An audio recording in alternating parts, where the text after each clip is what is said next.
at the cost of this, you put in the system. Mm-hmm. Only 50%.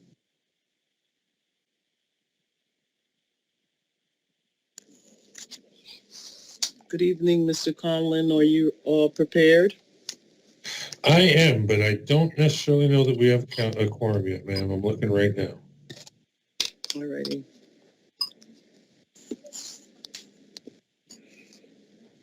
I only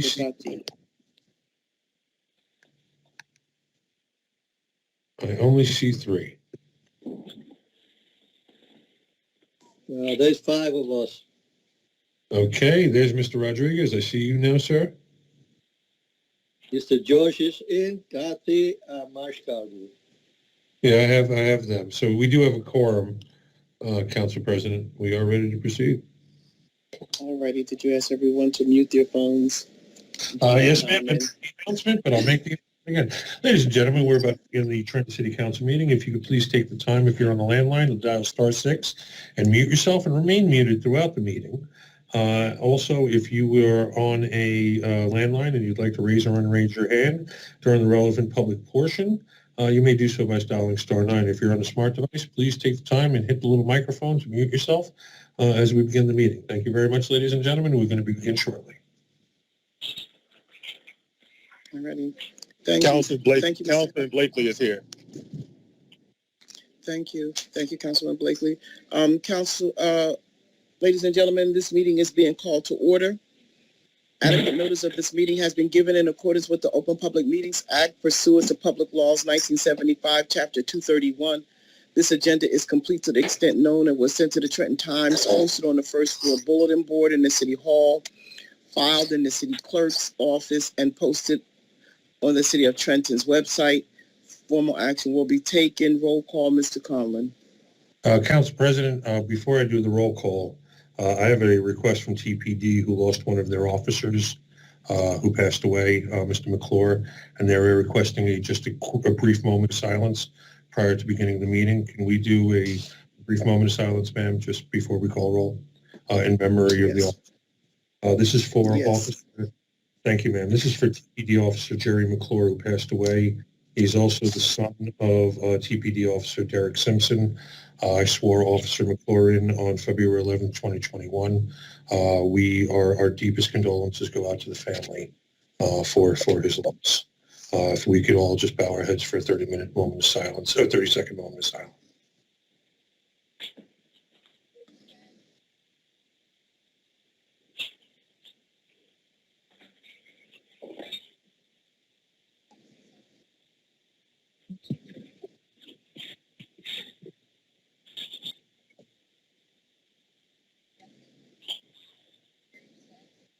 Thank you very much, ladies and gentlemen. Once again, to the family members of Officer McClure, our deepest condolences. I'll now call the roll. Mr. Blakely.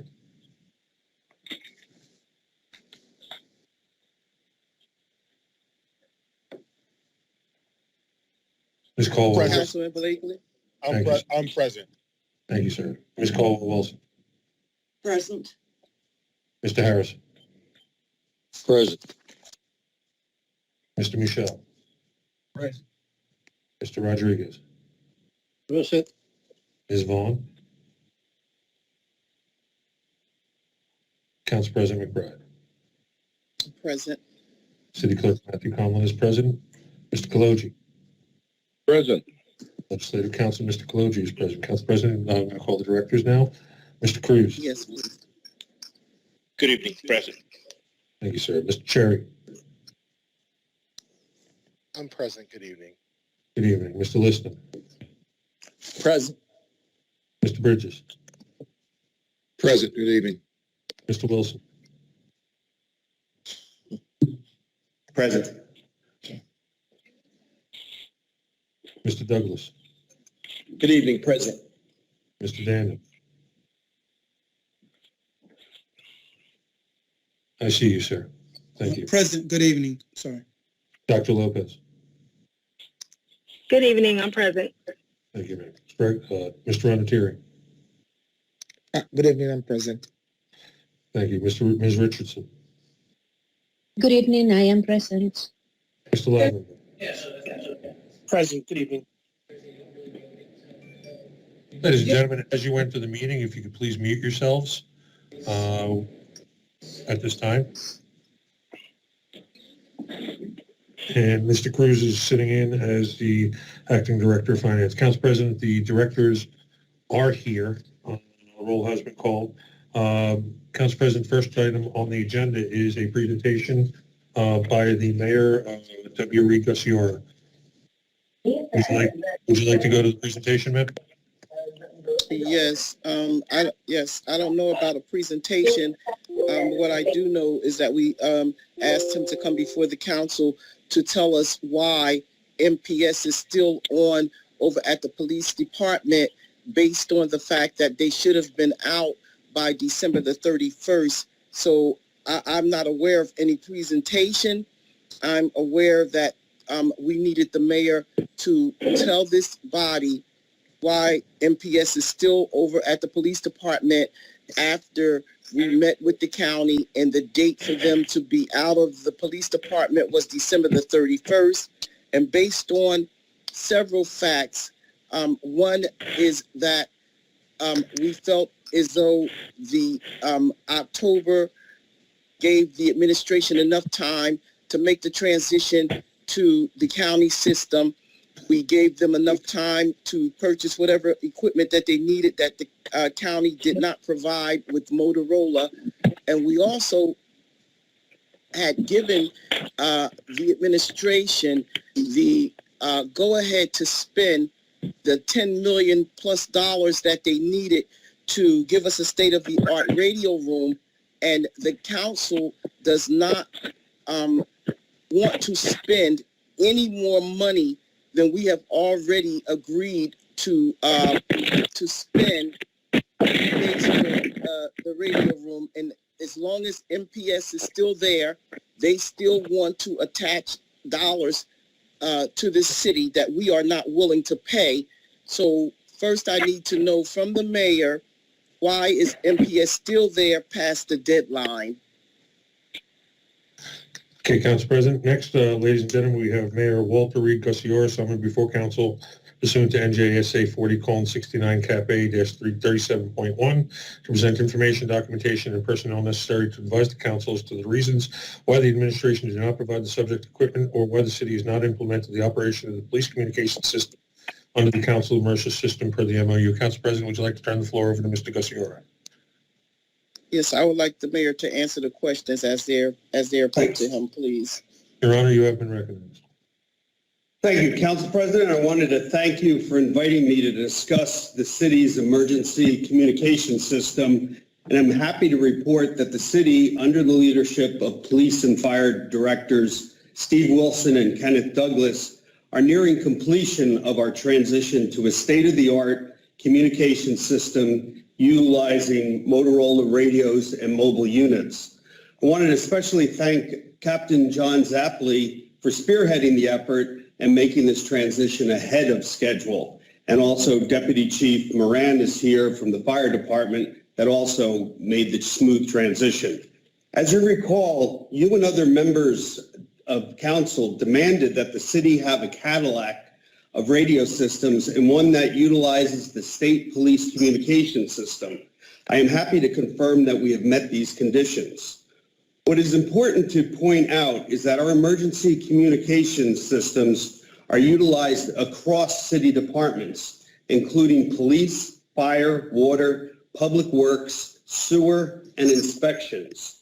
As demonstrated by the shared chart, replacement of our current system that dates back to 2010, we need 400 portable radios for police, 185 mobile car units alone. Our fire department utilizes 100 portable radios and 100 mobile units and fire consulates. For non-public safety, water, sewer, public works inspections, we need 500 portable radios. While the city was aware for the need to replace the current communication system in 2017, funding had always been a prohibitive challenge. Earlier last year, council opposed payment to the current provider, MPS, after the first quarter of 2021, without authorizing the administration to replace the system. It was only authorized on November 15th. As you know, Council President, on October 21st, 2021, we met with the county executive along with Police Director Steve Wilson, Captain John Zapley, and Councilman Santiago Rodriguez to discuss the county's offer to lend us 130 end-of-life radios that were tied to the old county emergency radio system. It's akin to someone loaning you i7s to utilize while you're trying to convert to the iPhone 13.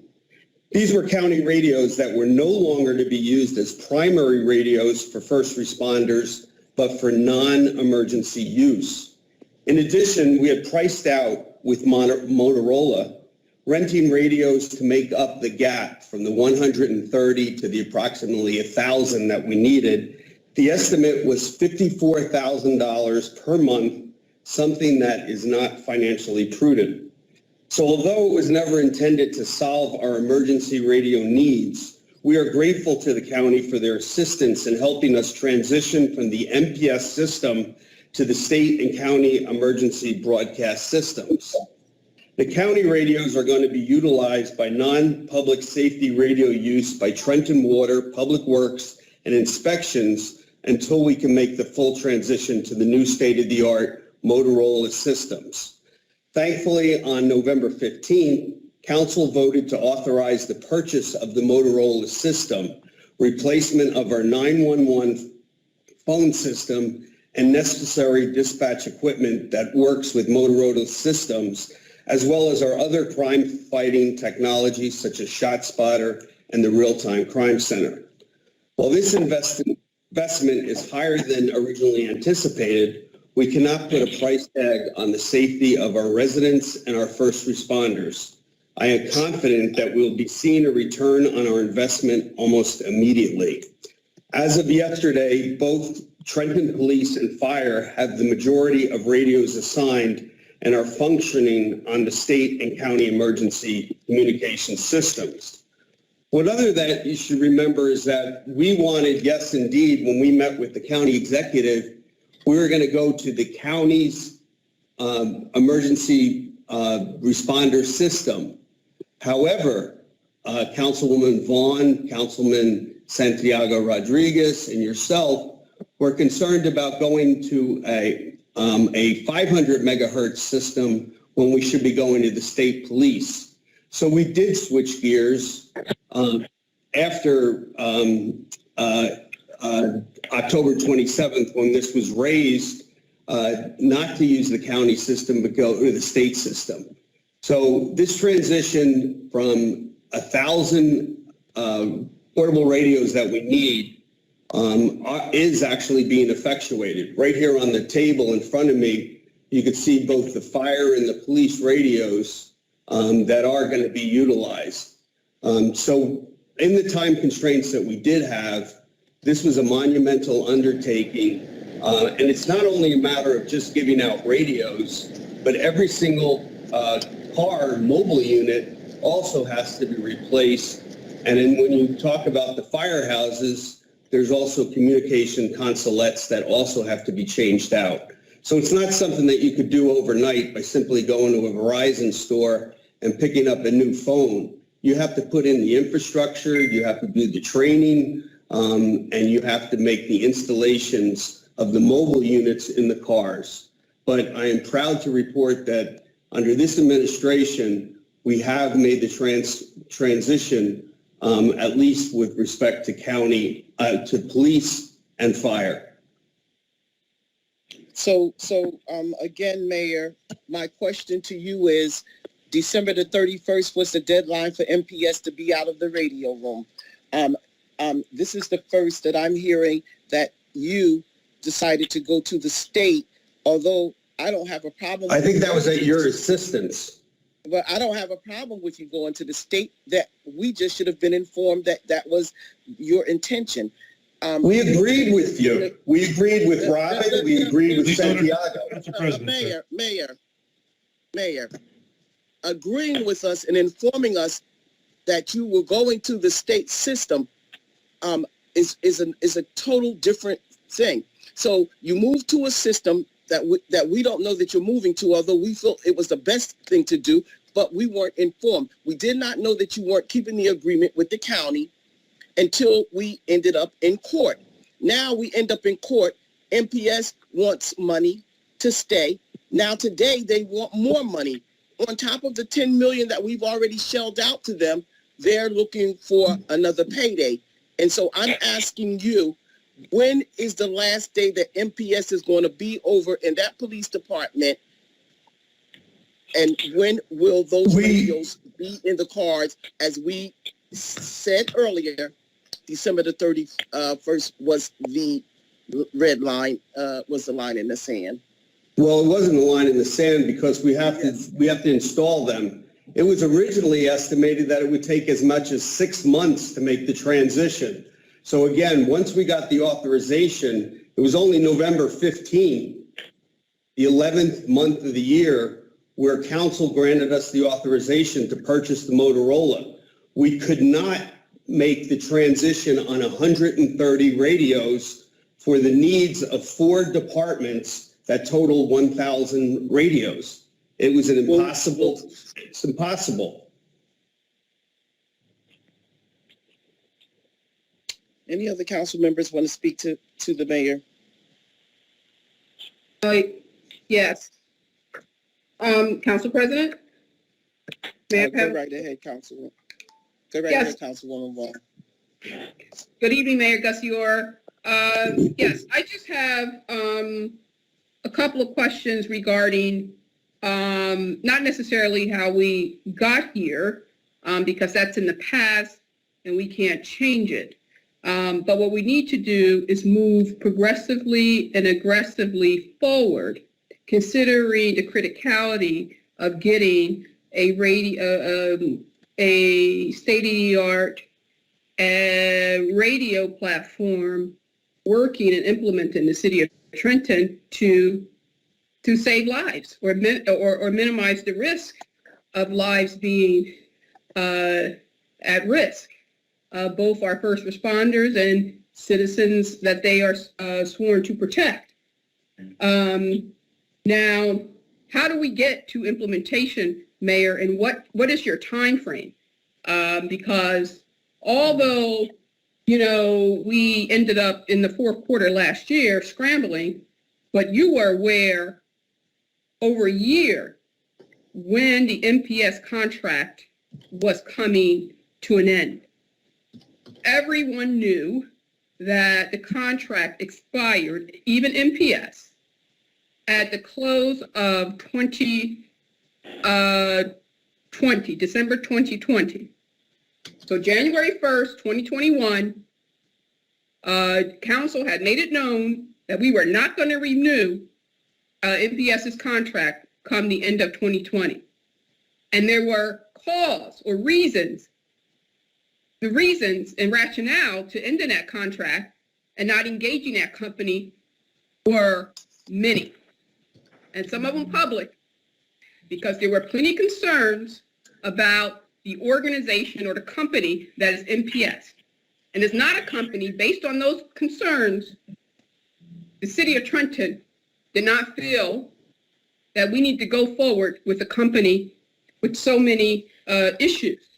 Meaning, first and foremost, we are under subpoena, or we were under subpoena, because the council has never gotten a status as to where we are with MPS, because there's a subpoena that was issued by the State Commission of Investigations about this organization, and this organization has questions as to its authenticity and whether it's legitimate and whether it can even contract with any entity, with any legal entity, whether it's the city of Trenton or otherwise.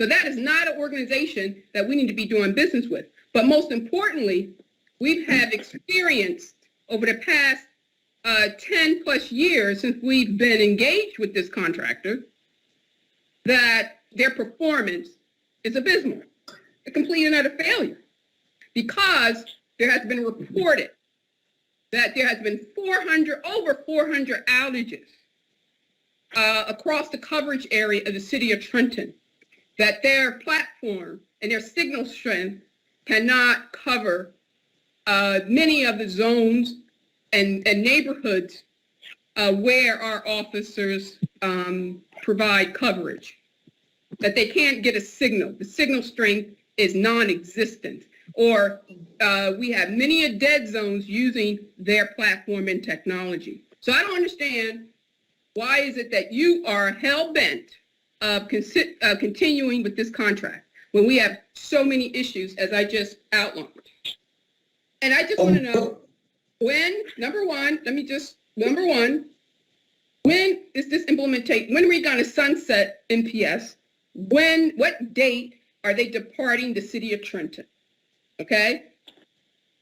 When they depart, when are you going to put out an RFP to contract with a reputable and capable organization or company that can come in and do the install or implementation of the Motorola technology with the state? So I want to know those dates, Mayor. Thank you. All right.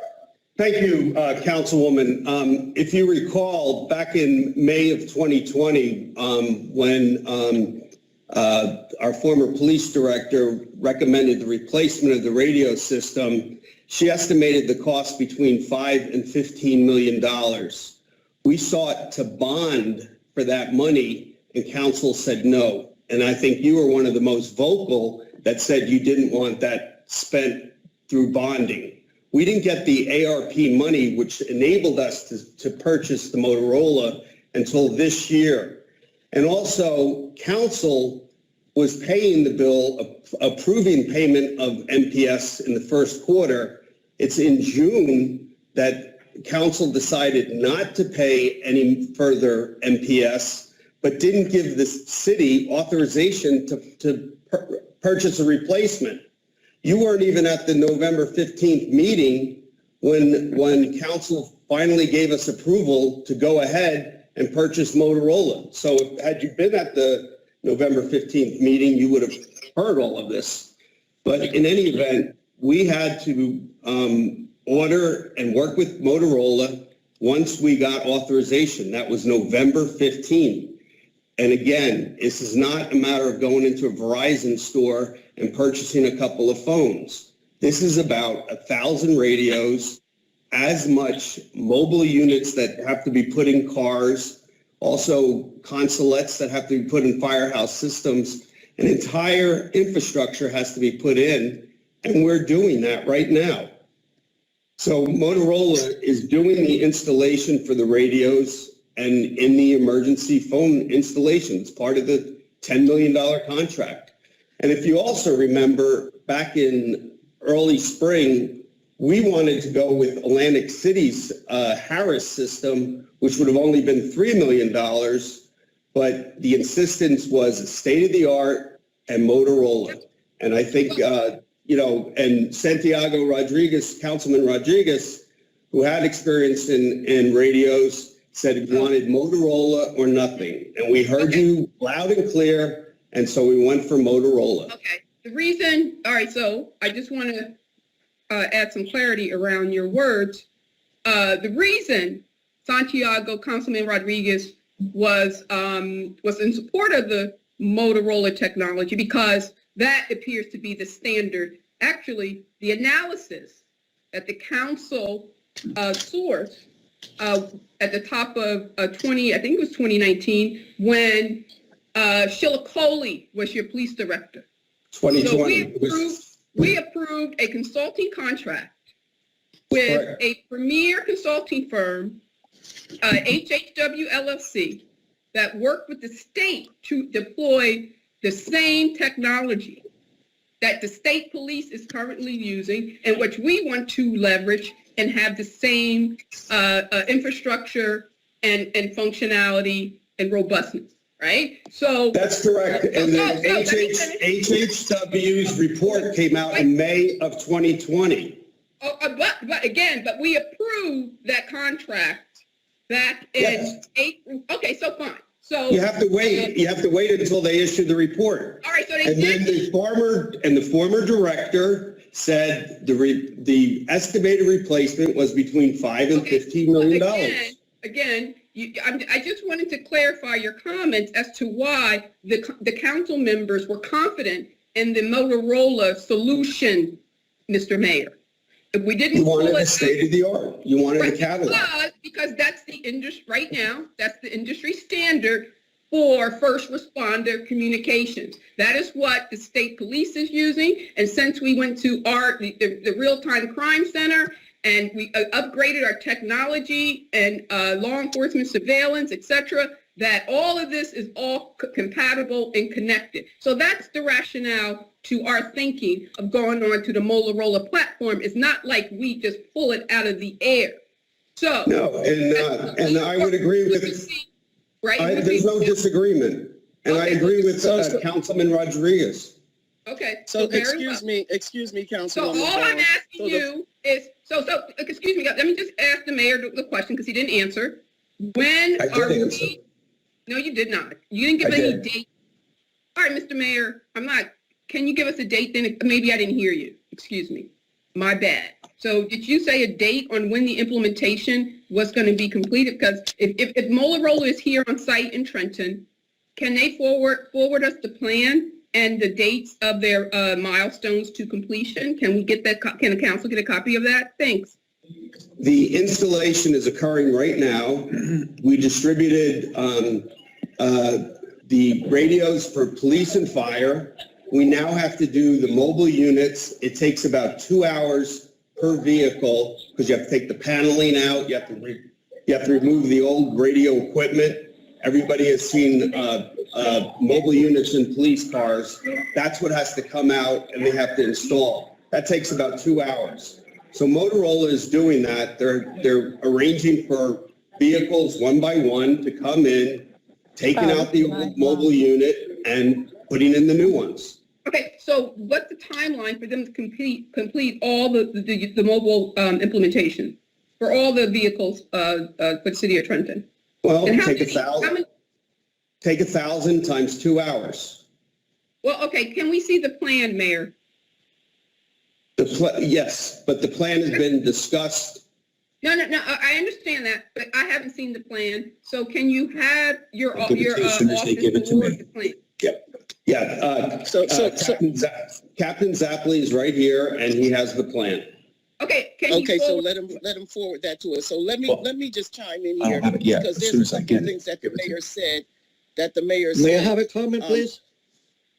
Yes, let me just point something out. I'm gonna come back to you, Councilman Rodriguez. So the first thing the mayor said was, we asked for the state.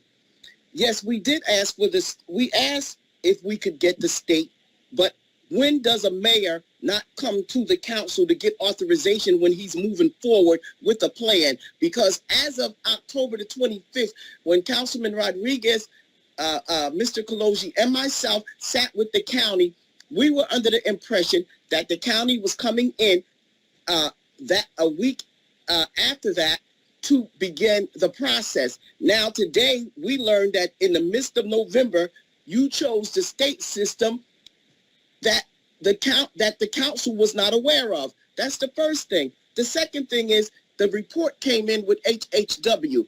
When that report came in, the council was the last to get the report. We reviewed the report. We understood that HHW cited MPS for all of their infractions, but yet and still to this date, HHW has not even been paid for their report that the council agreed to bring them on to do the analysis. When they came on, they worked with the state and the county and the city, but yet and still till this very date, HHW has not been paid. And then the last and not least thing is we keep asking you for a hard deadline because December the 31st should have been that hard deadline. And why MPS is still staring after we have given you the monies that you needed to get this state-of-the-art center, why are we still shelling out money to MPS? And on top of all of that, in November, when you came to us to ask us for a special meeting, I granted that meeting for the radio system. You and everyone in the city knew that Councilwoman Vaughn, Councilwoman Caldwell-Wilson, and myself would not be in attendance to the meeting because we were already headed down to the league. And you knew that. So to keep saying to the councilwoman or to me, oh, you weren't in the meeting. No, but you knew before I granted you the meeting that we weren't going to be in attendance. So don't keep using that. Give us a deadline for This is either important or not, and it's a virtual meeting, so you could have very easily attended the meeting. Don't tell us what we could have done, Mayor. Well, We had already informed you that. Council President, with all due Give respect, us a with all, deadline for MPS because we're not willing to pay MPS any more money after we have already shelled out this ARPA money. And you keep wanting to hit the taxpayers with more bills. You're not paying the bills. You haven't paid HHW, and you want to keep shelling out money to MPS. The judge ordered We need to know if MPS is coming out of that radio room. Councilman Rodriguez, do I get to respond, Council President? With all due Councilman respect. Rodriguez, you have the floor. Council President, I have to answer you asked for when the deadline is. First of all, the judge said January 31st, but no, the judge said January the 15th. The judge gave you January the 15th. Okay, we are off MPS. We are not utilizing the airwaves of MPS. We're done. So like I said, we made the transition for police and fire. And incidentally, they are on the county system right now. We're making the transition. They're dual bands so that they could operate both on the county and the state. But right now, they're all in the county, and then we're making the transition to the state. All right, Councilman Rodriguez. Well, I'm glad to hear that MPS is gone finally. And my question is, are we going to follow what Mr. Morelli told me back in 2019? He told me straight, he switched and looked at me while we were in the chambers. Mr. Cruz was present, and everybody else that is listening was present. He told me that we couldn't discuss that case because it was under litigation, the case they were going to be taken to court. I wonder if we're going to follow that because MPS, due to MPS, we might have lost a few of our police officers or firefighters. Who knows? Because the problem with a mayor that I insisted in Motorola, although the only time I heard about Harris, and I did my research on Harris, I know Harris there, was the day that we met. Remember when we met with the county? That day, Captain Sapley, that was the first time I talked to him. I never talked to him before. He went to me and he showed me radio, Harris. He said, can you consider this? But at the same time, the police director said that they had been contacting Motorola and that there were going to be a possibility of a contract with Motorola. So, and the reason I said Motorola was because what MPS recommended, and Captain Sapley was present when that happened, was cheap equipment, Kenwood equipment, Kenwood. That's what we had. We still have it. I guess we could probably sell it back to Kenwood. And because according to Captain Sapley, as I asked him that question, how comes we got stuck with the Kenwood equipment? That is cheap. I know it's cheap. And he said, because we were going on an economic situation, but that was, I think that equipment cost about $4 million. Then MPS kept on running it and kept on saying that the signal, there was problem with, they had to place an antenna on South Broad Street because the signal was weak. I told them at that time, and since the first time I heard about this radio situation, that the problem was not the antennas, the problem was not the signal, the problem was the equipment, cheap equipment. Because I used to work with that, with good equipment and cheap equipment when I was in the military. And cheap equipment, at the end, we're going to spend 100 times more because we have to either replace it or repair every time. Motorola is reliable. We used to have Motorola. The old equipment, and they when it was what they should have done, what Captain Sapley and the director that was there at that time should have done was get the upgrade Motorola system. Upgrade the same reliable Motorola. They were old, raggedy, heavy. I understand that. I know that. They were big, obsolete. But why didn't they go to upgrade it to the Motorola, the advanced Motorola? No, you know why, Mayor? Because there were already talks with MPS, with the owner of MPS, that had friends in the police department. Ask George. He had friends there. Council President, might please, I've been cringing, man. Please jump in. And I've been cringing with every conversation. Yes, we're No, currently. you may not. Mr. President, don't interrupt. She said no, sir. Thank you. Can I finish my statement? I'm almost done. Right ahead. Congratulations. We're in litigation with MPS, and it's not appropriate to talk about litigation. I haven't finised yet. I agree with you, Councilman, but we shouldn't talk about litigation. Hey, I agree with you. You wanted us, you weighed Kenwood, you weighed Harris, and you felt as a former radio operator and an expert that we should go to Motorola. We agreed with you. I never said, Mayor, I never said that I'm an expert. I used to I think the council president deemed you one. But I'm not an expert because I'm not an engineer. I'm not a Well, you were a former radio operator, so you know more than me.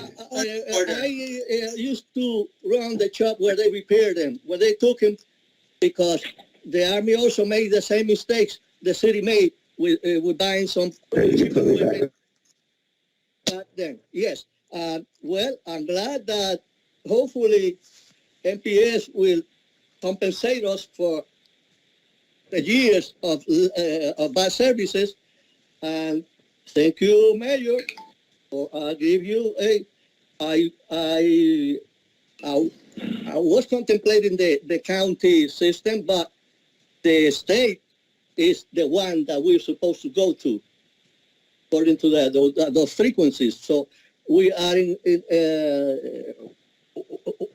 hopefully the situation with our communications is resolved in a month or two, whenever this transition is completed. I'm not complaining about finishing the transition.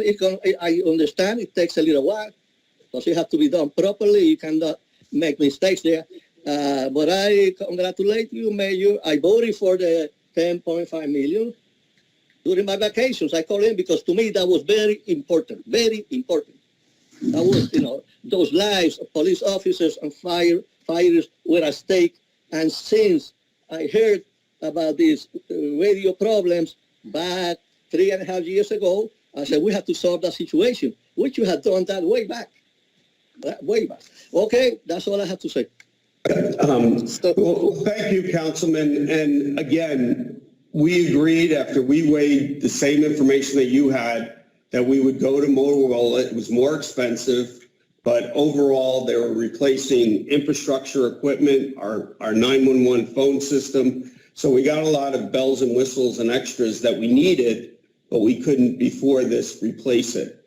And again, we wanted a bond out last year under the former police director, but there was not a taste on council to bond out any more money. And luckily, ARP came along, federal money, and we were able to purchase the new system utilizing federal money. So no cost to Trenton taxpayers. So again, Mayor, when is HHW going to be paid for their consultant fee and their report? I think you'd have to talk to finance, and this is the first I'm hearing of it. I'm asking you, because the buck stops with you. When does It certainly does, and I'll get back to you. This is the first I'm hearing that they weren't paid, so I'll get back to you. Mr. Collin, note that please in the records. Go ahead, Councilwoman Vaughn. I just want to get some clarity because it's not clear. So the mayor said that there has been tremendous progress in implementing the Motorola solution and the software and hardware, right? So who is the project manager? Who's implementing the Motorola solution? Motorola itself has a team that's come down, but Captain Zapley is the point person from the city of Trenton who is overseeing the entire project. And again, all of these gentlemen that are here have to be commended because they worked 24/7 to make the transition from November 15th. No, because I'm not clear on, so Captain Zapley is the project manager for the Motorola install. And he's getting assistance from how many, a project manager from Motorola? Can you, Brendan, I'm going to just turn it over to Captain Zapley because he's going to be able to tell you. And the reason why I asked that, Mr. May, before you turn it over to Mr. Zapley, the reason I'm concerned about that, because Mr. Zapley has some issues over at the police department where he was just recently moved back to the radio room. He was moved out, so now he's moved back in. I'm just concerned whether or not he has the level of expertise that's required to do a state-of-the-art implementation because he's never had that experience.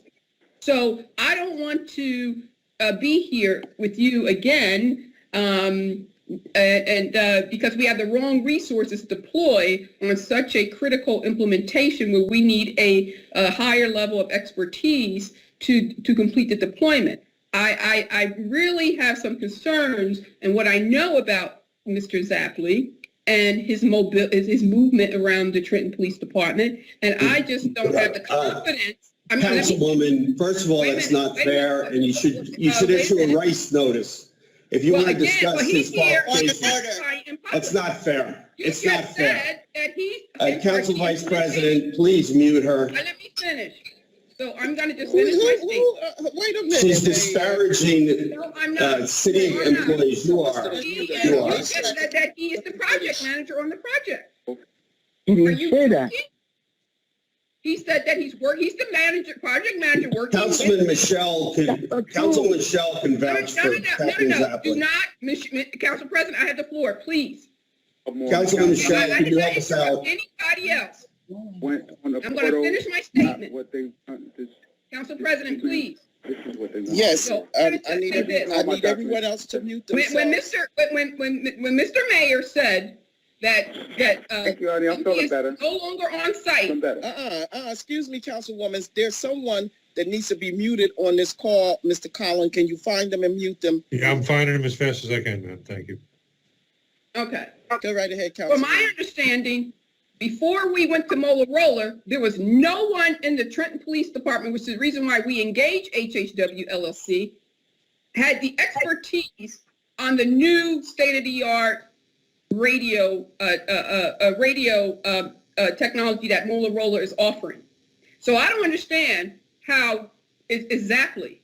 And furthermore, the reason I suspect that MPS is no longer at the Trenton Police Department, which I believe they are, in the form of Mr. Zapley, because he's been the resource over there managing the MPS system all along. So this is just some smoke and mirrors. That's not true at all. Councilwoman, that is not true, and it's inappropriate. And he is not true. No, you know. So that's what I have to say about that. And let's not be surprised. I would like to see that plan, and I would like to hear from the Motorola associates as well. Okay? So if Mr. Zapley is here, I want to hear, Council President, from the Motorola Associates. Okay, well, you'll have to pay them a consultant fee, just like HHW. We paid them $10 million. We paid them already, Mayor. So don't you come here talking about. They're installing. They're installing. Councilwoman, you should have shown up at the November 15th meeting. No, I'm not showing up to your crap. So, in your lies, in your non-transparency. So all I'm saying is. Let's get off if I were you. Let's keep this, Council President, I want to hear from the Motorola Associates because Captain Zapley has no expertise in this technology. He was Not true, and you're MPS. inaccurate, Councilwoman. You have no expertise at all. Point of order. Okay. Point of order. Okay, I want Council Vice President, you should stick up for city employees. Point of order, Councilwoman. So Okay. listen, the Councilwoman Motorola, asked to hear from Motorola. I think that's a reasonable request. If Motorola could come in and give us a presentation. So I am asking you, Mayor, tonight, if you can get Motorola in here to give the council and the community a presentation of their system and what they're doing and how long they're going to be here. So that is a request. Mr. Collin, can you put that Council President, to the mayor, please? Council Yes, President, I think we owe the respect to Captain Zapley since he was disparaged. No. He's talking before. Mayor Gaciora, this is a council's meeting. Mayor Gaciora, you were invited, and we asked you to come and to answer questions, and that's where we would like to leave it. And the councilwoman would like for Motorola to come in and give a presentation to the council and to the public, and that's where we'll leave it. If and I thank you for coming. I don't think that you answered the questions. Because, yeah, absolutely, and I don't think you're correct, and I think you did not tell us why you didn't come before the council to get authorization to go over to the state system, although that is a system that we definitely needed. But there's procedures, and you just choose not to follow any of the procedures that's laid out under the Faulkner's Act. So again, if Motorola could come in front of the body and do a presentation, I'd appreciate it. Mr. Collin, if you can send a letter over, Mr. Kaloji, if you can make sure that Mr. Bridges get this information so that it could be presented at the next council meeting, that Motorola could come in for and do that presentation. Thank you so much, Mayor. Council President. We appreciate President. Council President. Yes. Council President. Yes. The special meeting was November the 15th on a Monday. The meeting was 30 minutes. Councilman Santiago was on vacation. He ended up making it to the meeting. The League of Municipalities was the 16th, the 17th, the 18th. So council colleagues talk about the radio room is such a priority. They couldn't spend a half hour logging on that meeting. So it's kind of hypocritical that people talking about the meeting and they couldn't log on to the meeting, isn't it? Half hour. That's Council President. Don't interrupt me because I didn't interrupt you when you rambled on. Rambled on, Council President. You don't have the authority to tell another council member where they should be at. You just don't have that authority. You just don't have that. You don't show up to the meeting. You don't show up to the meeting again, like I said you wouldn't, and you didn't show up. 30 minutes was the meeting. You could have been there. I granted the meeting, Mr. Harrison. In case you doesn't know it, the meeting took place because the council president granted the meeting. Where is your responsibility? Point of order, Mr. Collins. I know you want to hide point of order. It started Tuesday, I would like to thank Thursday. the mayor for coming. I appreciate you coming. I would like to hear from you as soon as the Motorola organization can come in front of the council and do a presentation Thank you again. Council President, And, Council Mr. President, I want to and speak. Mr. Council President, and- I want to speak. Mr. Collin, I'm thanking the mayor, and thanks a lot. We're done for now. I wanted to Mr. speak. Michelle, Why would you cut me off? Mr. Michelle, Why would you cut me off? That the mayor's time is up. We can move oh, on now to the the time's docket. up.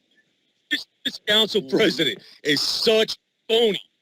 Mm. Can't even show up to a 30-minute phony. Mm. You won't even let Mr. Michelle speak. Mr. Sir, please Mr. perform. Collin, Meeting, called you hear for a me? point of order, and I called for this meeting to move forward. You don't move the meeting forward until we speak.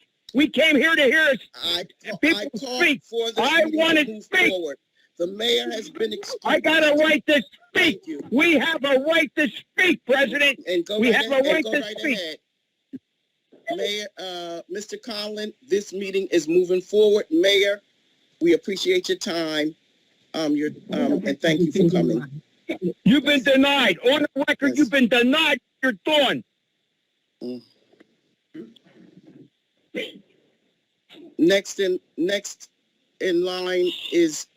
Next in line. Next- Next in line next is me to order. speak. Can you put the Next in order of line is business me up, to Mr. speak. Collin? Am I coming on? Could you put the next order of business up, please? It is, ma'am. All righty, and let's move on. You got to be a joke. But you did the captain that way. Shame on you, you rude person. She hears us. They all hear us. What she did. She wasn't trying to. Mr. Collin, may you continue with the docket, please? Yes, ma'am. We have the ordinances the hearings are being adjourned to the February 3rd meeting. Excuse me, that was a question to the council president. Thank you. Yes, Mr. Collin was out on that Friday. I think it was I don't know I think it was a sick day, and there was no advertisement that went out. And so if it's not advertised, it can't be on the docket until it's advertised to the public. And I believe that is the reason that he gave me that because there was a question as to one of the advertising deadlines, which would have extended it past the actual window for the advertisement for one of the ordinances. I actually advertised them as a set. To be prudent, I actually extended it to February 3rd to be sure that we actually had the statutory minimum advertising period. That's the reason why. It was just to make sure that they were properly advertised, that we actually had enough time. I'm sorry, I'm going to just, there's some background noise going on, but that's actually why, to make sure that the one was properly advertised. I did advertise them as a set. I didn't separate that one, but that they, so for prudence and safety, because I believe the one may have a 10-day, I moved them to February 3rd, it was the most safest thing to do. That's the only reason why. Thank you. Council President. Go right ahead, Mr. Collin. Council President. Council President, did you want Hello. Mr. Harrison? Do you want to address Mr. Harrison, ma'am? Hello, Council. No, I wanted to move on with the docket. Yes, ma'am. That's why I'm talking about the Council President. Go right ahead, Mr. Harrison. I wanted to walk on the resolution designating Vanessa Sullivan as a redeveloper of the property located at 651, 653 North Clinton Avenue for Thursday's meeting. Mr. Collin, there'll be no walk-ons today. That was actually Thursday. well. It would so that was actually pulled under the rules, and it would require a vote by the body. And Mr. Kaloji can give you the number that would be required to overturn that, if that's at all possible. That's Mr. Kaloji's requirement. That actually was pulled by the council president for further review, so they would get more background information on it. Hoffman gave the approval of it. Mr. Hoffman gave the approval of it, and the council president pulled it. Just like the council president pulled off cannabis off the docket, just like she pulled off rolling 2 off the docket. This is what everybody knows what's going on here. The city can't move forward because the council president is pulling things off the docket. Council President, would So, you like to move forward It is what it is. with this? Everybody Yeah, knows because what's going on. I didn't pull off Roebling off the docket. It had to be pulled off. Well, yeah, it was on the docket, so and it's not on there. First, we have Resolution 22005. This has to be roll call. This will be the executive session. The two items for executive session are attorney-client privilege, potential or active litigation. One is Karen Del Signore versus City of Trenton, MPS versus City of Trenton versus Council. These will be under NJSA 10-4-12. The next resolution on the docket is Resolution 22-021. This was actually a late addition. I sent it out to council, and I also sent it out to the public this afternoon. This is a resolution appointing council member liaisons to various boards and commissions. Just for the clerk's office, the prior notice, the prior appointments went through June 30th, 2022. However, the council president thought it would be better at this time with the Mr. Blakely making his move that his positions be reassigned now. So accordingly, she wanted these. She asked that these be done for the rest of the term. So this is Resolution 22-021, resolution appointing council member liaisons to various boards and commissions. Because this was a late addition, I'll just read it for the council's benefit. Be resolved by the governing body of the City of Trenton that the following council members are hereby appointed as liaisons to the following boards and commissions for a term expiring December 31st, 2022. Marge Cole Wilson, the Trenton Parking Authority, Mr. Harrison to the Planning Board, Council President McBride to Trenton Housing Authority and Trenton School Board of Estimates, Mr. Michelle to the Trenton Zoning Board, and Ms. Bavon to the Trenton Library Board of Trustees, Trenton Board of Education, and the Trenton School Board of Estimates. Council President, how do you want to proceed? Yes, we need to vote on that tonight because the terms were up. No, actually, the terms, the only one that would be expiring is Mr. Blakely's positions, which would naturally terminate with the end of his term, and we would actually pass that before Mr. Blakely had resigned. The current positions are actually good through June 30th of 2022. So it can wait until Thursday. It can wait until Thursday. The only question now is, do you want it on the consent agenda, or would you like to roll call this? It can be roll call. Yes, ma'am. Council President is calling for 22-021 to be roll call. Next, we have resolutions for the Department of Administration, Adam E. Cruz, Business Administrator. First, we have Resolution 22-006, a resolution exercising the option to extend the contract for an additional 1 year awarded to Fairview Insurance Agency to provide health benefit insurance broker consulting services related to the health benefits for City of Trenton active and retiree population in an amount not to exceed a flat fee of $72,000 per year at $6,000 per month for competitive contract 2020-09.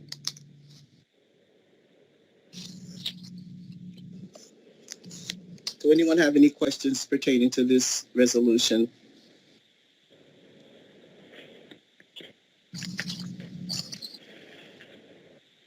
Seeing no questions, it could be a part of the consent agenda. Yes, ma'am. Next, we have Resolution 22-007. This resolution authorizing the City of Trenton to conduct an accelerated tax sale prior to December 31st, 2022. Council President? Yes, go right ahead. I would want this roll call, and I just have a question for the administration. Is Adam Cruz available? This is Administrator Adam Cruz. Madam President, I am available. Okay. Yes, go right ahead, Mr. Cruz. This accelerated tax sale, here we are, we're starting the fiscal year, the calendar fiscal year 2022, first cycle for the City of Trenton. We embarked on this transition to the new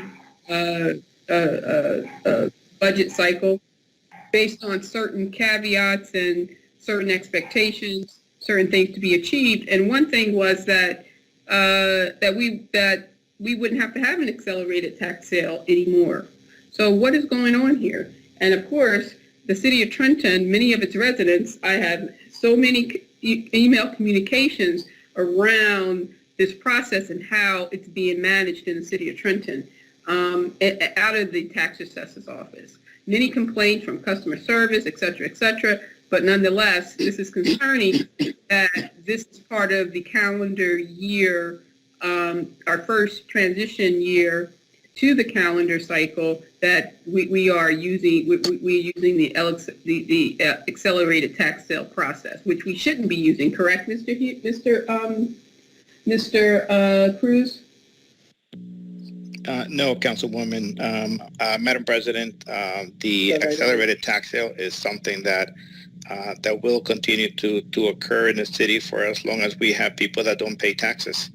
Tax sales are a part of a municipal government, and the reason why we're doing it so early into the year is because we are actually putting stuff in order from the get-go. As you mentioned, this is our first year going to a calendar year, but it doesn't make a difference whether we're in fiscal year or calendar year.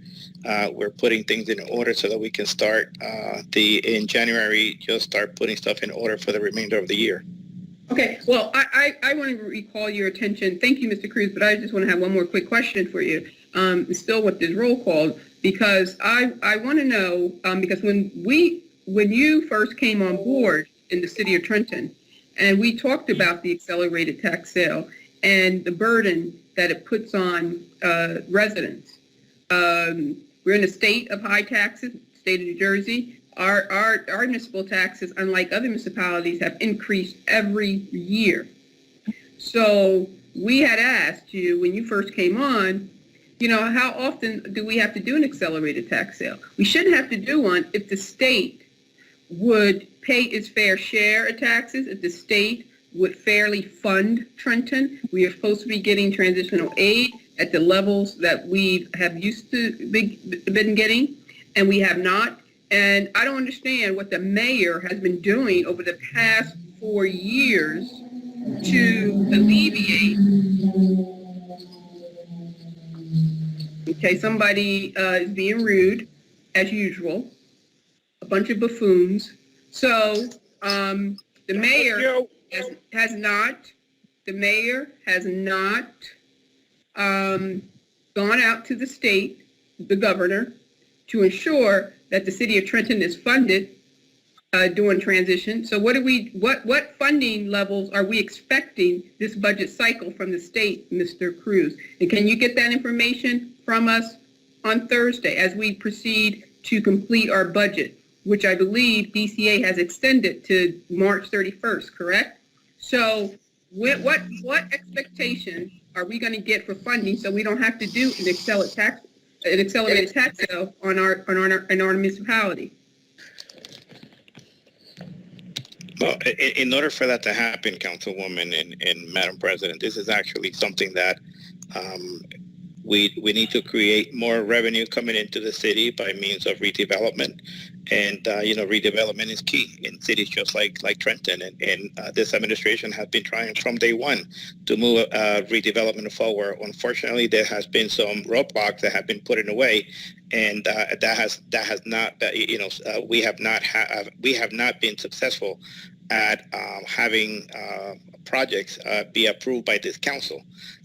As far as collection rate, we need to continue to do the accelerated tax sale for as long as we continue to have issues with collection in the city. And then, but we can continue to collect when we do the tax sales in order for us to be able to meet our the need for the money that we need to continue to run business in the city. Okay, so you didn't answer my last question, right? So we're still on transitional aid, which we shouldn't be, because there's not a municipality when you move to the calendar year. Transitional aid should not be a factor, right? Mr. Cruz, right? Isn't that what the law says? Municipalities that move to calendar year, we're supposed to realize the 30 million savings. So why are we facing such a budget shortfall and a lack of ability to raise revenues when that was the reason for us to move to the calendar year? So what is going on here, Mr. Cruz? collecting taxes is not Okay, something that so we have then- control over, Councilwoman. This is something that people need to pay their taxes. The city doesn't has thousands of vacant properties. People are not I paying get that, taxes, and so and we need to do we- accelerated tax I've already sales. acknowledged that you answered that question. Again, I'm asking you to come back on Thursday and ask and find out what level of funding will, because it looks like that we're going to need that. So what level of funding, if any, is the state going to provide the city of Trenton? They have been so when the administration came in back in 2009, the city of Trenton had received a $6 million transitional aid package. We're up to close to about $20 million now in transitional aid, Again, including capital city aid. So we are close to $20 million now. Capital city aid is not part of transitional aid. That's It is. by statute. It's actually I'm part of the asking mayor you having about conversations with the governor's but office again, in order for us to continue to get more funding and not just transitional aid. Okay, You are I'm correct. asking you a specific question. What number are we going to get for transitional aid? Not for capital city aid. That's 10 million flat all the time. Unless the mayor went out to the governor and asked for that increase, because we've been asking for the mayor and the state to increase the 10 million that is the capital city aid, increase that number to 35 million. So when is that number going to be increased? Has the mayor gone out to the governor's office and asked the governor to increase the capital city aid? Has he gone out to the state legislature, Senator Turner, and asked Assemblywoman Valinas Reynolds Jackson, Assemblyman Varelli to get that capital city aid increase? So, but back to my question to you, in addition to the capital city aid, have you gone out to the governor, to the state, and asked how much funding the state is going to provide the city of Trenton for this budget cycle? We're getting the $10 million, plus we're getting transitional aid money, as you recall last year. Can you come back? So you don't want to hear my answer, Councilwoman? Then No, I am done. I am done because- answering for you for the night. I'm done. Mr. Cruz, you haven't answered the question. Because, so what you have answered, that means you have no answers, as usual, Mr. Cruz. So the taxpayers are paying you for nothing. So I can call the governor's office myself and get the damn answer. But you... Wonderful. Councilwoman Vaughn, stick Okay, to the so resolution, please. You have not served the city well, sir. So Thank you. I told my floor, I think, Mr. Council President, can you... Oh, no, you haven't, Mr. Cruz. Thank you. So I think you should... Councilwoman Vaughn, please Quiet stick to the yourself, resolution Cruz. on the floor. Mm-hmm. You better quiet yourself. So Stick to I'm the done. resolution.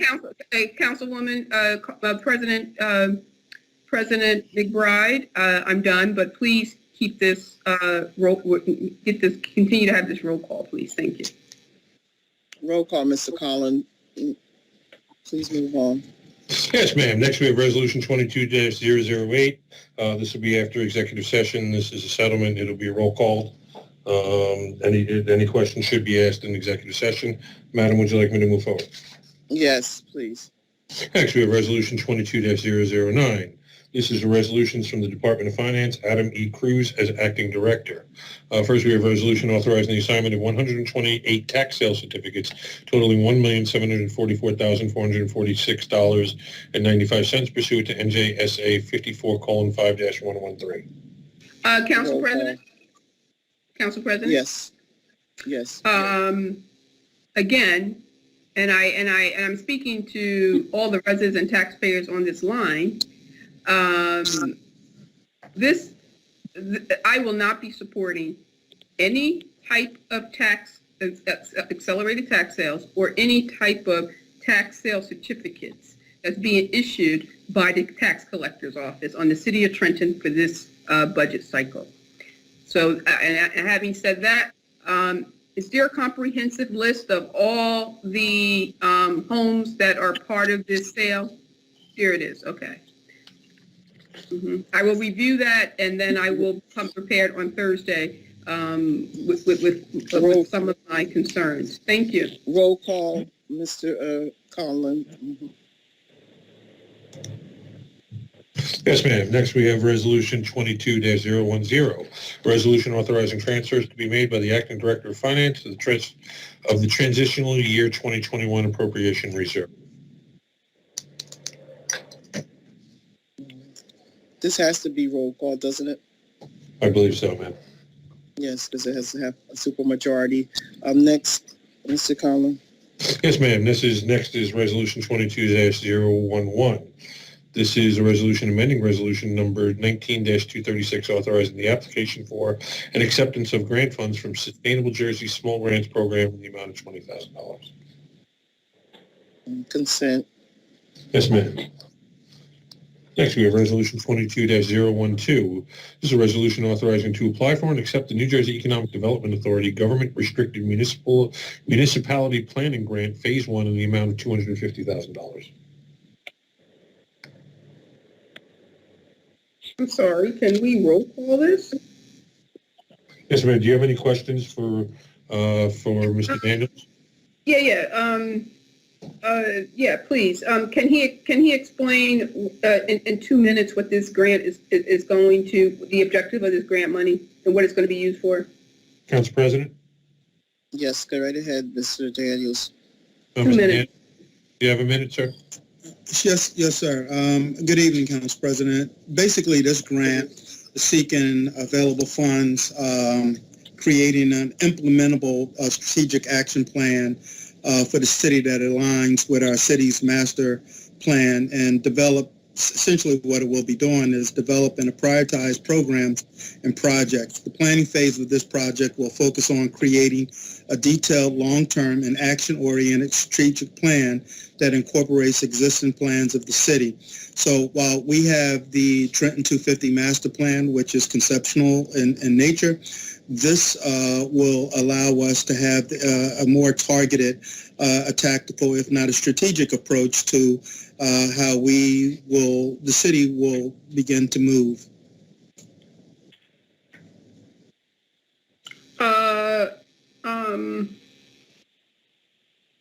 I'm concerned about the second clause and therefore be it resolved. Mr. Collin, can you read that, please? Because I can't hardly see it. Can you read it? Sure. It says, now therefore be it resolved by the City Council of the City of Trenton as follows. I'll read both of them. 1, the mayor is hereby authorized and directed to file a grant application on behalf of the City of Trenton to the New Jersey Economic Development Authority, Government Restricted Municipality Planning Grants Phase 1. And 2, the mayor is hereby authorized to execute any agreements and other documents necessary to apply for and accept the aforementioned grant.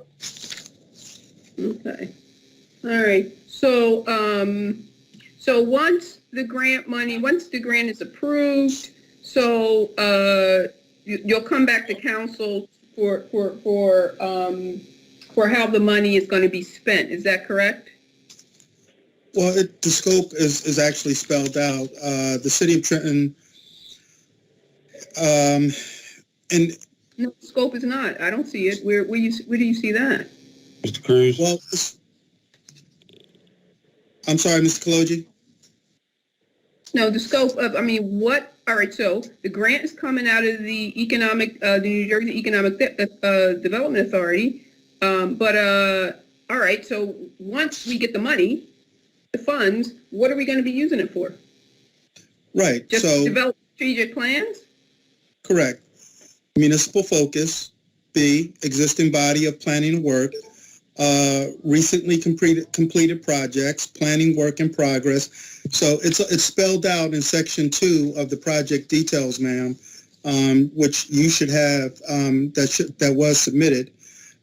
Project details, plans. No. It should be attached to this resolution, because you get the 250. I want this roll call because maybe I need to get a copy of that list that you just referenced, Mr. Daniels, because I want to know once we get the $250,000, how the mayor is going to direct these funds. I believe they have to come back before the council. You're going to need, because the funds will be going to various consultancy firms or contractors to help solidify the strategic plan, correct? Correct. Okay, so I just want to know. So we're coming. Go ahead, ma'am. I just want to know who those anticipated organizations are.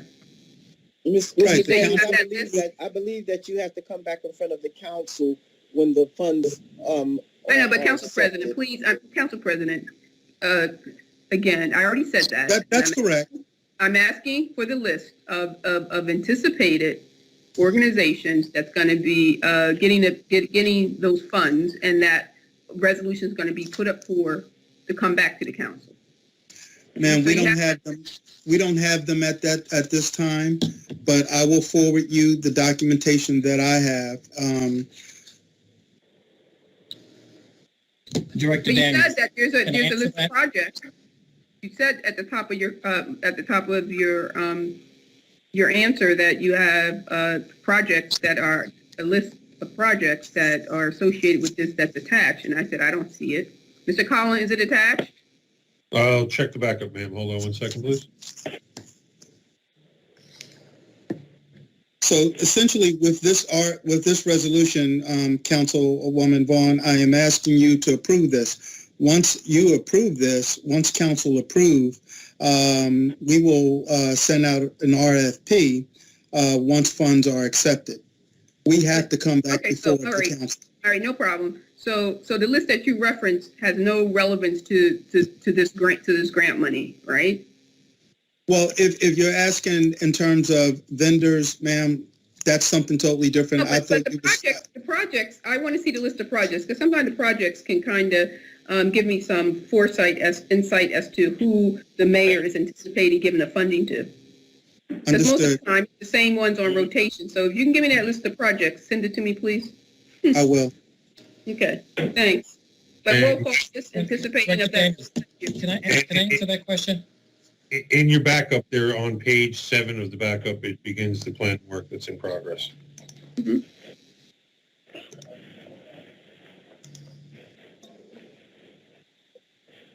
Council President?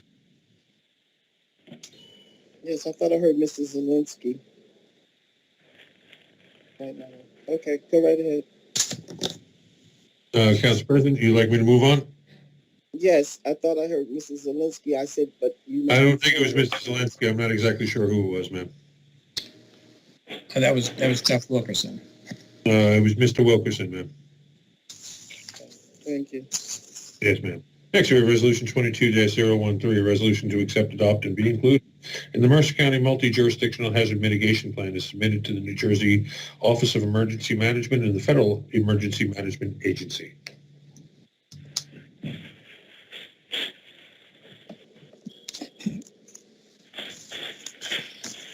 Council President, how would you like to proceed?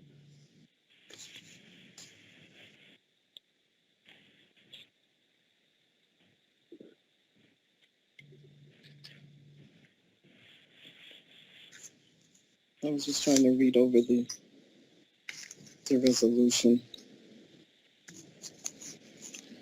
Alrighty, this can be roll called for my purposes. Yes, ma'am. Any other questions from the body, ma'am? Would you like me to move on? If no one has any questions, you can move on.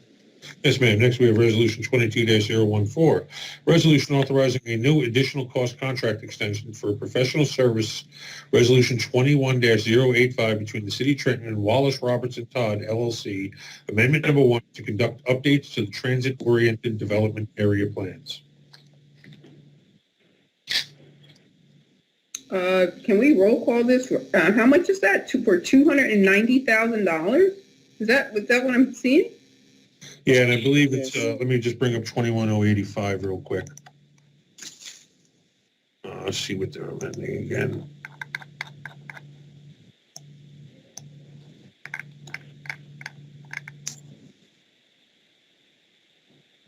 So this is 21085. They were awarded a contract through a fair and open process to conduct updates to the redevelopment area plans within the transit-oriented development area, March 4th, 2021. And this is just amending it, and Mr. Daniels would have the reasons for the amendment. Okay. Mr. Daniels, you want a roll call? Because it said exceed, not to exceed 290. So where's the amendment? Yes, ma'am. So I am going to ask Jeff Wilkerson, supervisory planner for my planning department, to explain this. Council President, did you want to hear from Mr. Wilkerson? Yeah, yes. Hi, this is Jeff Wilkerson. This is primarily just a contract extension. When this contract was awarded back in March, it was only for 1 year through February 4th or 5th. I can't remember the date. And this is just asking for that additional extension for another year to finish the work. Oh, no. Oh, my With God. no, That's a with no, change. That's a change. Oh, Is that no. not a change order? It's sort of, but there's no cost to it, ma'am. It's not No, actually. but it doesn't matter. It doesn't matter whether there's no cost to it. You still have to follow. Right. So it's not actually, let me just clarify. Council President, may I continue? Yes. So the question is, it's not clear whether or not there's a cost to it. Because if you have a contractor that had a contract for a whole year and didn't do the work, and now they're asking for an extension for another year. Then, yeah, this has been held up. It's been held up because we had a resolution in front of you guys back in October we've been kind of waiting on. No. I don't know what that means, kind of waiting on a resolution. You got to be more specific here. So, Mr. Collin, can you put in two windows, these resolutions side by side? Should be able to. I mean, if not, it's okay. If you just can go back to the last one, the first one. Because I think perhaps it needs to go back. I would need definitely roll call. So back in, which is the one that we passed? Oh, the one with George's name. Okay, so we passed this back in March 4th, 2021. Right? So here we are almost 2 years. A year later. And no work has been done? No, the work has been done. We've done data collection analysis. We updated demographics, updated from census data, did interviews, reviewed current transportation conditions. How much is left? So what's the dollar amount left on a contract of $290,000? I think it's probably, I can't tell you the exact dollar, but I think it's probably about half expended. Okay, can you provide those invoices, please?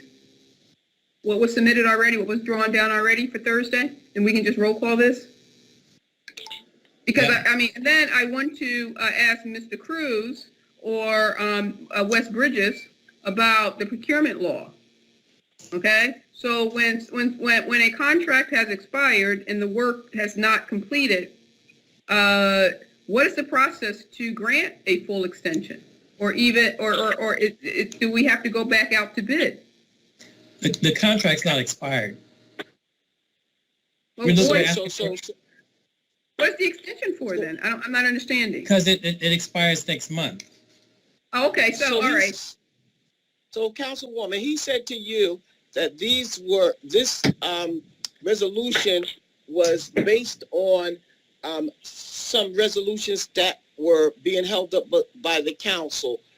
Are these the resolutions for the condemnation in the North Ward and in the West Ward on Stuyvesant? No, this is for the transit-oriented development area, which is the train station area, the Hamilton Station area, and the Castry Station area. Yeah. So I need these invoices, okay? Because I don't believe that we can just outright extend in anticipation that you have come here to say, okay, so it extends at the end of March, and you want to come to council anticipating the expiration, but yet I believe that you said that the contract is not fully being drawn down on because they haven't finished doing all the work, and there's some dollar amount left still outstanding. Well, but the facts still remain. Well, can they get the work done before the contract expires? I would say that this work is not a work that can be done within 12 months, but we can only contract for 12 months. So that's why we have to come back every year to do a contract extension. This will probably, we have another grant that's associated with this work that also needs to be encumbered by June 30th of this year. So we're looking to hopefully wrap this up by June 30th, at least the grant portion of the money, and make sure that's encumbered. So that's the part that I'm missing. And thank you, Mr. Wilkerson. I'm just going to ask this to the law department and the business administrator, because I'm confused. So when a contract expires, so is it appropriate to just grant an extension as Mr. Wilkerson just suggested, or do we do? Because when the law contracts expire, the professional services there, we just don't extend. They have to. The law department reissues another contract for the full year, whether or not there's a balance on it or not.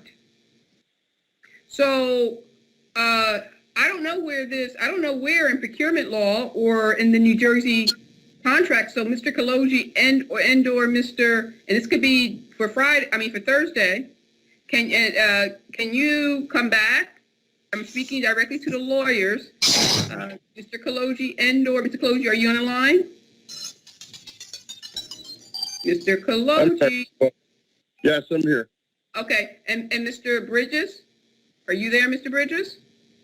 Yes, I am. I want to know whether it's lawful or we're in compliance with the New Jersey contracts law that we can extend the contract on the basis that Mr. Wilkerson just described, or we have to reissue it, or go out to RFP again and have this consulting firm just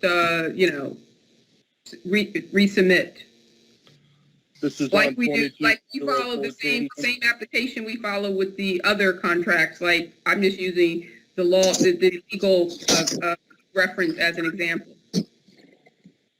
Mr. Clerk, this is on 014. Yeah, this is on 014, and it actually relates to two other resolutions, 21085, and then there was one of the resolutions that's actually being tabled, and it's in permanent table right now until such time as it's amended. And that was for the condemnation in the transit-oriented area, study for condemnation redevelopment in the transit-oriented area. I can email all three of you tomorrow, all three of them to you tomorrow. Yeah, that would be great. Thank you. No problem, sir. We'll certainly review it, Ms. Vaughn, and get back to you. Yeah, because unless somebody is well educated on this stuff, but just sounds not kosher to extend the contract because it's expiring. Where New Jersey contract law says that? I have referenced that those provisions over the past 4 years, and I've never seen any such thing. And having said that, I don't even know how the law department lets this get on the docket. And did Wes Bridges sign that? Wes, did you sign that, Mr. Bridges? Yes. So you don't find anything non-compliant about this? Extending a contract without going back out to bid after it expires? Going back out to... I will, as you requested, I'll look at the documents. I did look at these before. I don't have the backup documents on me. I have what's in front of me, but we will answer that question for you on Thursday. Okay, thank you, sir. Appreciate it. Roll call. You may continue, Mr. Of vacant and abandoned structures, HMFA demo funded for a period of 1 year from date of award in an amount not to exceed $233,899.20. Roll call that, Mr. Conlon. Yes, ma'am. Any questions?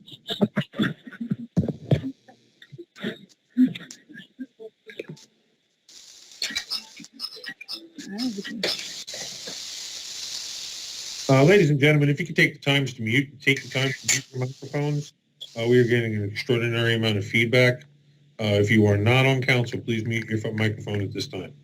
If you are on a phone, please dial *6 or hit the small microphone on your smartphone. If you are otherwise on a computer, just look for the smart microphone. I'd greatly appreciate it. Council President, would you like me to move forward? Yes, please. Yes, next we have... Council President, before you move forward, can we go back to the resolution about the demolitions? Yes, ma'am. So can we get the other companies that bidded on this this work? Or were they the sole bidder? Just give me 1 second. I'll look that up for you, ma'am. I'll see if it's part of the backup. Mr. Daniels, were they the sole bidder? No, ma'am, there were 5 bids. 5 sealed bids were received on July 21st, 2021. Okay. All right. And so were they all over what was the selection decision for IBN construction? Fair, reasonable, responsive, and I look at documentation. So where are they located? Where's IBN Construction Corporation located? Newark, New Jersey, ma'am. Where? Newark, ma'am. Essex County? That's correct. Okay, and I'm just curious, where the other submissions, are they more local? Like Trenton and our contiguous borders? I will get that information for you, ma'am. I don't have that in front of me. Okay, can you have that by Thursday, sir? Yes, ma'am. There was no rating sheet with the packet, sir, just to give you, there was no cross-listing with the packet, but it might be online through the purchasing portal. Usually that's where they're listed, so I'll check there tomorrow, and I'll get it tomorrow. Yeah, I'll pull them also for council from the portal as well, if they're there. Okay, all right, very well, all right, thank you. Thank you. All right, so this is being roll called anyways. Yes, ma'am. All righty, Mr. Next, we have Resolution 22-016 is a resolution rejecting proposals received for specifications and inspections for the reconstruction of West State Street between Prospect Street and Parkside Avenue through RFP 2021-45.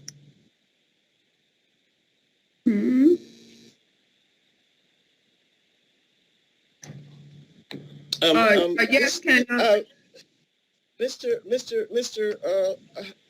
I got to vote on that resolution.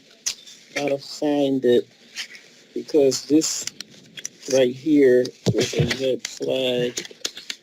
I know this particular resolution is saying that in the memo that they had to scrap this particular bidder because the city of Trenton put out an amendment to this resolution, and the people start bidding on it 2 days after they put the addendum, I believe. And so that raised a red flag with me, that the administration put an addendum out and the people had already bidded on it, and then they said, hey, we're going to reject your bids because we should have put the addendum out earlier. Could you read that part on that memo? It's on the second memo, Mr. Conlon, if you have it. Yes, ma'am. Let me open it up. Just give me 1 second.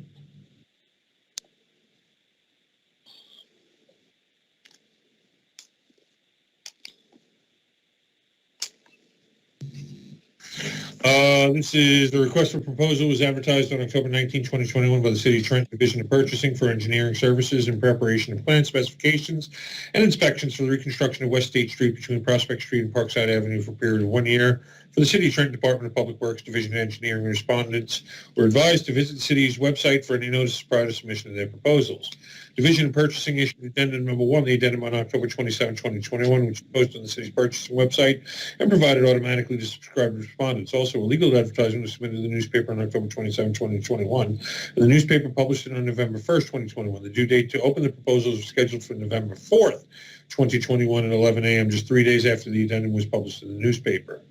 8 sealed proposals were received on November 4, 2021. However, pursuant to NJSA 40 Cap A colon 11-23D, the city is prevented from accepting the bids and required to re-advertise the bids because of the city's failure to provide proper notification of the addendum in accordance with NJSA 40 Cap A colon 11-23C1.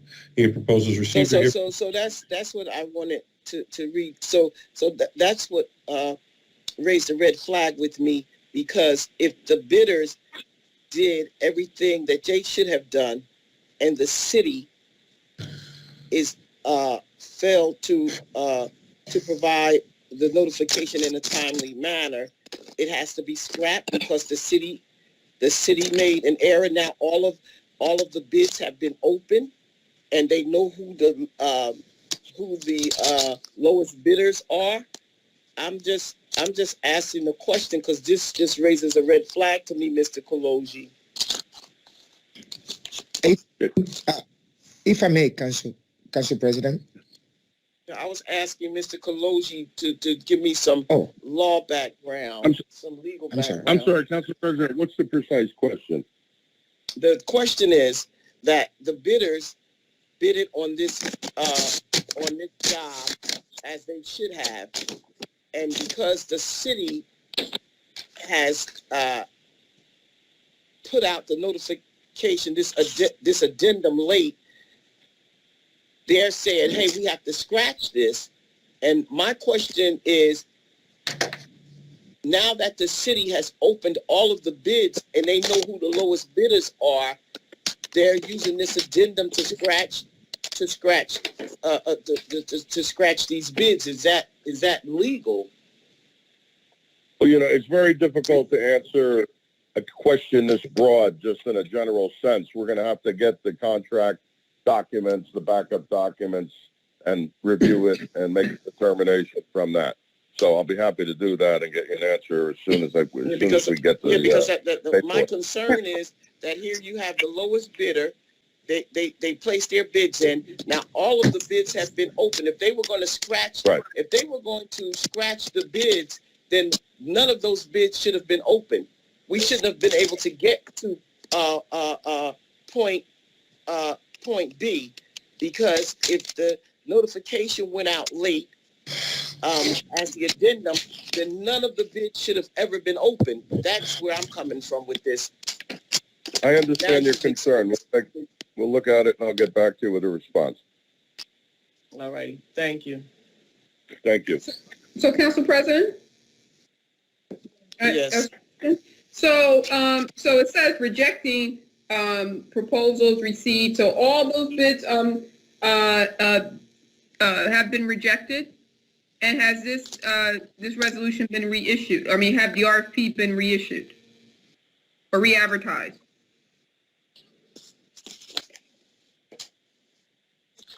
That would have to come from Wally, from Mr. Arnott. Wally, so all of the bids have been rejected that was associated with this resolution 22016.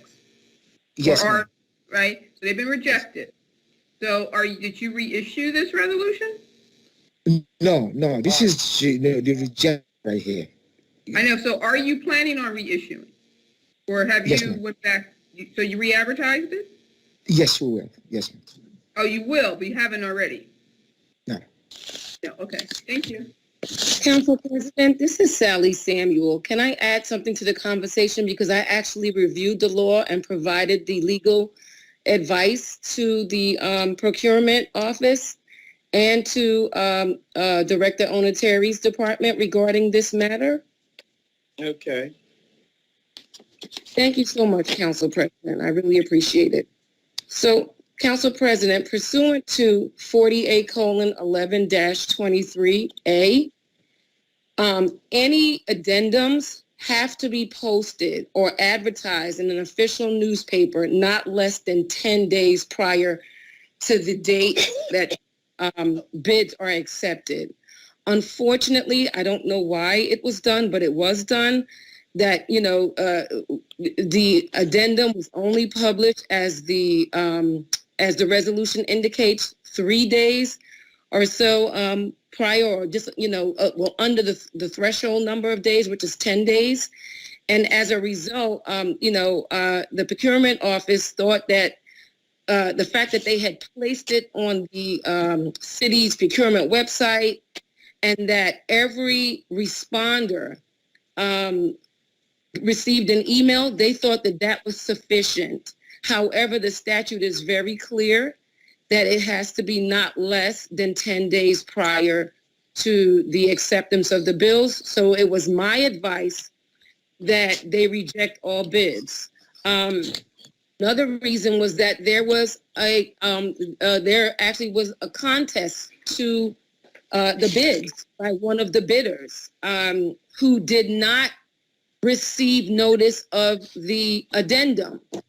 And so they were protesting the bids. And so to protect the city against liability, potential liability, and given the information in the statute that says not less than 10 days, my advice to the department and to the procurement division was to reject all bids in accordance with the statute and go out again with the RFP. Thank you, Council. So Mrs. Samuels, I got all of that when I read it, but what I did not understand, and I still don't understand, what does this do once you've opened up those bids? Because I can understand these bids being rejected if none of the bids had been opened. So once you open the bid and the lowest bidder is exposed, do we have a complaint from these companies? Speaking more so to the actual company that placed the lowest bid in, is there a complaint? Because now, if it was me and I put the lowest bid in and you opened all of those bids and then you rejected them, that in itself would be a problem for me, more so than if they put the addendum out and you said to the bidders, none of the bids will be open, but they opened the bids. So that's what needs to be explained to me. And are we protected because that lowest bidder is not going to come after the city once his bid has been exposed? Well, Council President, my understanding of the law is that the city, just because it puts a bid out, doesn't have to accept them. You can open bids and decide that, you know what, we're rejecting all of them because we don't need the services anymore, or, we realize that we need to change, the RFP, after the fact. So I think the greater potential liability was through the risk of that one particular respondent that never received the notice of the addendum. I think that was the greater risk of liability or lawsuit. The city is well within its rights to reject all bids, and that's what we're doing. And so when we go out again, if the lowest responsive bidder is still the person that was the lowest responsive bidder, before, they'll be awarded the contract. So I don't really see a real risk because the city is well within its right to reject all bids. But again, Mr. Kaloji can look at it further, and I can also provide further information to the council if you should so desire. Right. I did ask Mr. Kaloji on the record to look at it because it raises a serious red flag with me. I know if I had been the lowest bidder and those bids were opened up, and then you decided to scrap them, it would be a problem for me because now my numbers have been exposed to the panel. All righty, thank you, Ms. Samuels. Mr. Collins, you may continue. Yes, ma'am. Next, we have Resolution 22-017, and just that was roll called, so just to restate the record, 16 is being roll called. This is Resolution 22-017, a resolution awarding a contract through a fair and open process in accordance with NJSA 19:44 Cap A-20.4 at SEC to Brownfield Redevelopment Solutions, Inc. for architectural engineering and planning consulting services to assist in the implementation and completion of various recreation project management services in an amount not to exceed $300,000 for a period of 1 year from date of award through RFP 2021-62. Madam President, can we roll call? Go right that? ahead, Council. Roll call. Please roll Yes. call. I have a while back, I asked for a report from BRS. I think that Maria Richardson tried to give her own thing, but I want a report from the BRS, not from Maria Richardson. So I am inclined to vote for no for this contract. All righty. Roll call, Mr. Conlon. So noted, ma'am. I have a question, Council President, regarding the BRS. Can you just, Mr. Collins, zoom in on the where the resolve clauses? The mayor hereby authorized to enter into a contract. Okay. For $300,000 for various, so here we go. So the mayor is hereby authorized to enter into a contract with this company for the implementation of and completion of various recreational projects. So can we see that list on the screen of the various recreational projects? I'm looking through the background. If you don't, just give me 1 second.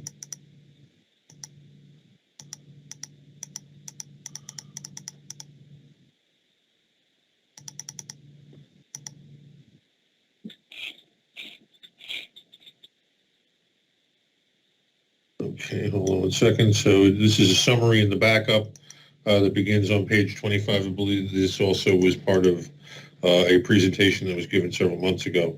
So beginning on page 25, it's Hetzel Park parking lot, Cadwalader Park, Marine Terminal Bulkhead, Marine Terminal Pathway, Greg Grant Park, City Hall, Montgomery Plaza, and Green Acres, Battle Monument Park, Citywide Playground Improvements, Grant Avenue Playground, MLK Playground, Brunig Avenue Playground, Clinton Community Center linked to Sunny Vereen. All right, so these are all this is part of some other presentation, right? Because we've seen this over and over again.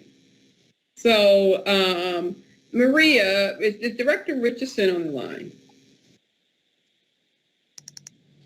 Because that is just a general presentation that we've been seeing since we've been on council. So, I believe she's on the line, ma'am. So is she on the line that she can tell us what the various projects are that this company BRS is going to be working on? Council President, did you want to hear from Ms. Richardson?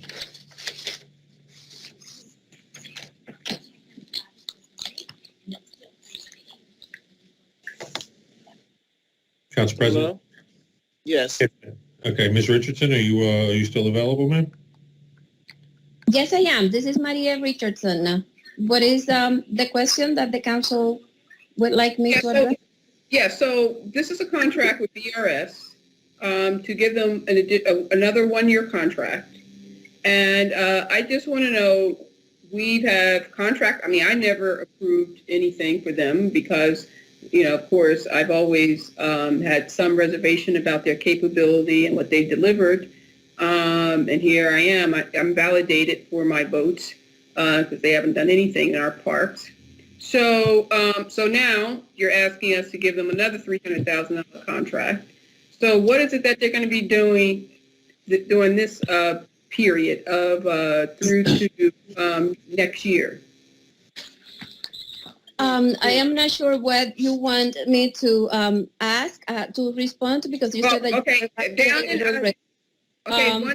in number one, it says various. Maria, it says Director Richardson. It says various recreational projects. So can you respond to that?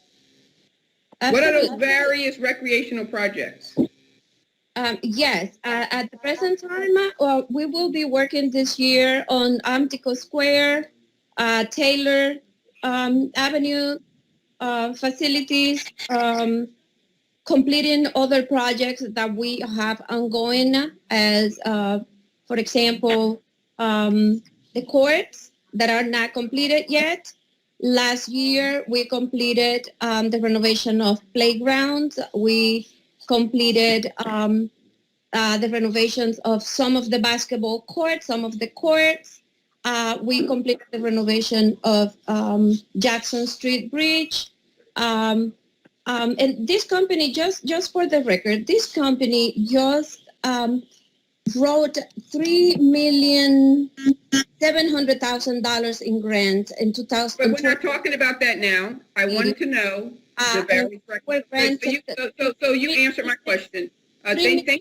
$200,000. Thank you. I don't need you to lobby. I don't need you to lobby for BRS. I just asked you a question. Since I have the floor, I am. No, you don't have the floor. You only have the floor to answer my question, Director Richardson. Be respectful. I draw my comments. So you just can't come on here and talk about whatever you want to talk about. We're asking about your various recreational projects. I'm just going to request for my comment to be withdrawn. But they still allow us to get $3,200,000. Well, all I want is from you by Thursday. I want you to give me a list of those projects that you have written in your resolution. What is the various recreational projects? But I don't mind submitting that information to you, Councilwoman. Okay, very well. That's all I wanted. No problem. I will send it to you. I'll send it to nebulous, undelivered projects that you're talking about. Okay? No, those projects have been totally delivered by that company. They have not. That's of course look a mess. In delivered by that company. Whatever agenda you have against that company doesn't have anything to do with me or for the fact that they deliver what they were contracted for. Director Richardson, do your job. Oh, I do my job. Councilwoman Vaughn. Councilwoman Vaughn. Stick to the mess. So rude. Me. You are Councilwoman Vaughn. not. So please scratch that. No, please, please stop. Stop coming to this meeting. I'm there. And stop wasting the taxpayers' money. Please stop it. Oh, no, you stop. Councilwoman Vaughn. This is a point of order. Well, I mean, she's being rude to me. I asked her a question and she starts talking about something different. Okay? No, I'm being rude to you. I didn't ask her anything. And all due respect, council leadership, we have said time again, comments were supposed to the docket. So you should be calling your friend Maria Richardson out for not speaking to the docket. Don't play with me, Council President. I am not playing yes, with you, but are. you need to be respectful. Hold people accountable. No. People need to be respectful, you need to be respectful, Councilwoman Vaughn. Respectful is a two-way street. Yes, it is. Now, I asked her a direct question, and she wants to go off tangent about something that was not asked of her. And you heard that. And you decided to say nothing, Council President. It's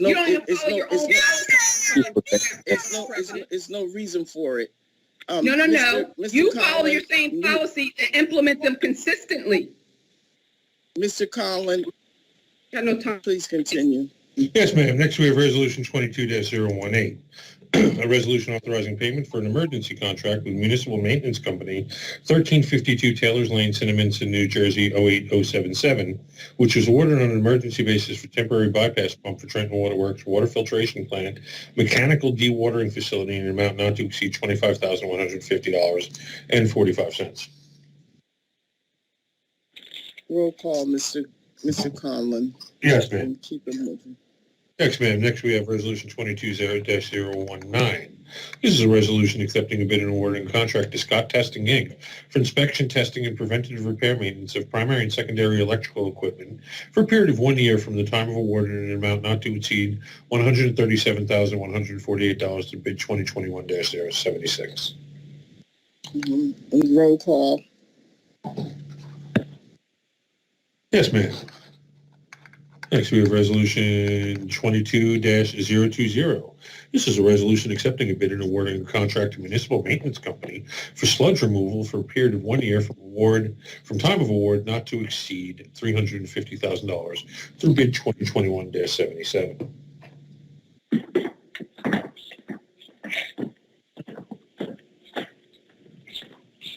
If there's no questions, this could be in a consent agenda if there's no questions from the council. Yes, ma'am. Ma'am, that is the only other one which actually we went over and was the late edition, which is apology, is the 2021-021, which is the council liaisons. We already discussed that earlier in the meeting. I just wanted to mention it again because it was added late. Council President, there are 3 ordinances on the docket. They will all have to be a roll call, of course, but just for the council's edification for questions. This first ordinance is 20-222-01. This is sponsored by Ms. Robin Vaughn. This is an ordinance governing the appointment of professional assistants in the Department of Law. Questions, comments, Council President? Well, I have a comment, Council President. I Yeah, wanted go right to ahead. explain to my council colleagues what this is, because actually, who wrote this up?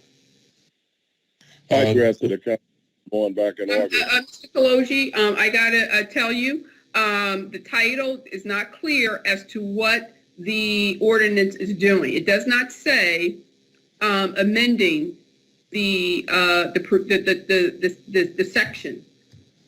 It just clearly states an ordinance to amend governing the appointment of professional assistants, and that word amend is not in there. We sent it out twice. No one indicated the problem. It can certainly be changed before Thursday.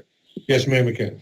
That's all I would say. And the issue is, Mr. Collin, can you go down to the paragraph that says now it is therefore ordained by the City Council of the City of Trenton?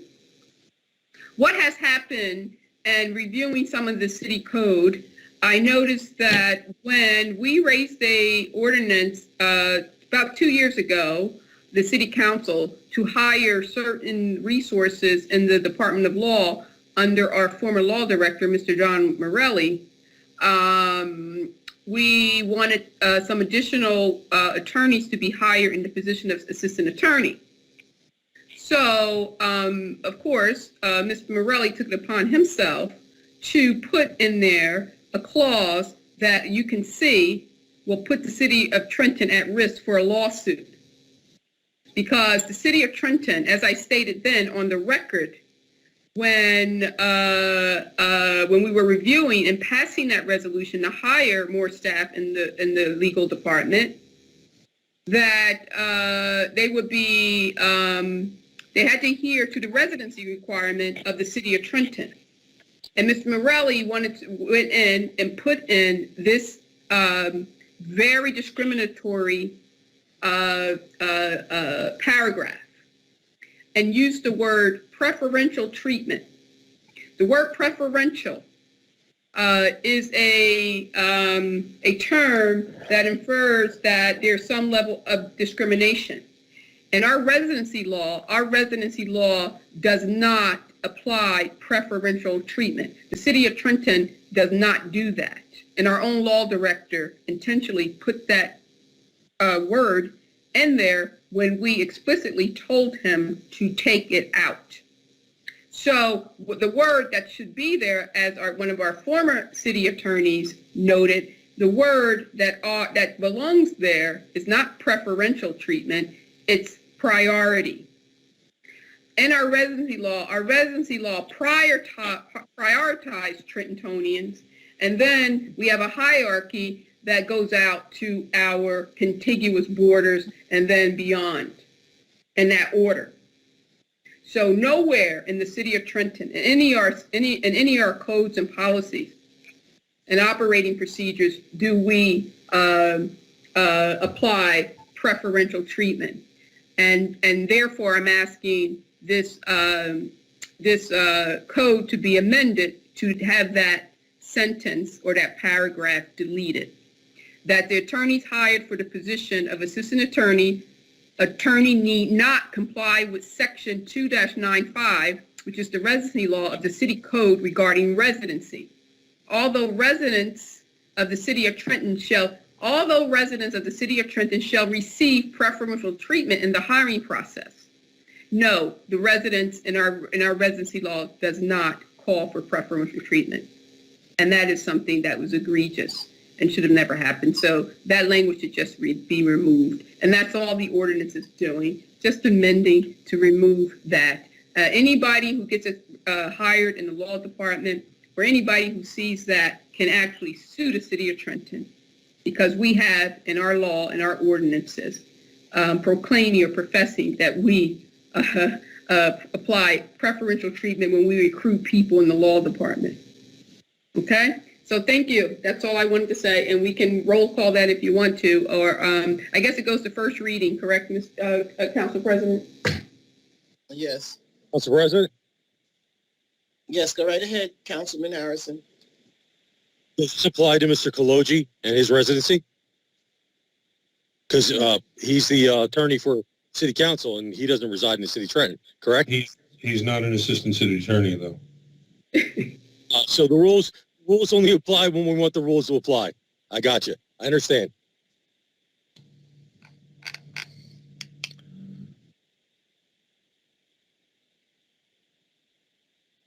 Mr. Conlon, you may continue. Yes, ma'am. Next. Go back to the, okay. All of these have to be roll called anyway. Yes, ma'am. Any questions from the council for for Dr. Lopez? No. Yes, ma'am. Next, we have the third ordinance, which is ordinance 22-03. This is an ordinance creating the confidential position of clinical psychologist in the Department of Health and Human Services, newly established mental health and wellness program in the director's office, fixing the salary range therefore, and setting forth certain regulations for the implementation of the same.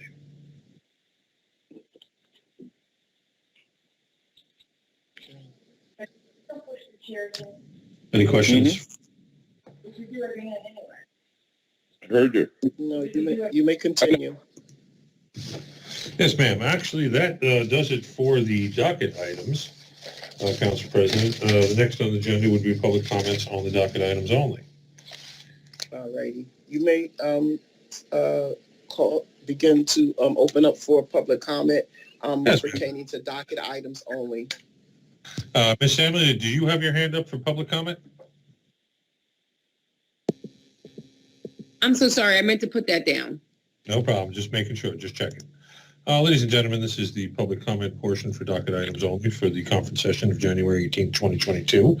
If you'd like to be acknowledged, please raise your hand using the little Microsoft hand icon. If you are on a phone, you can dial *9 to mute or to raise and unraise your hand.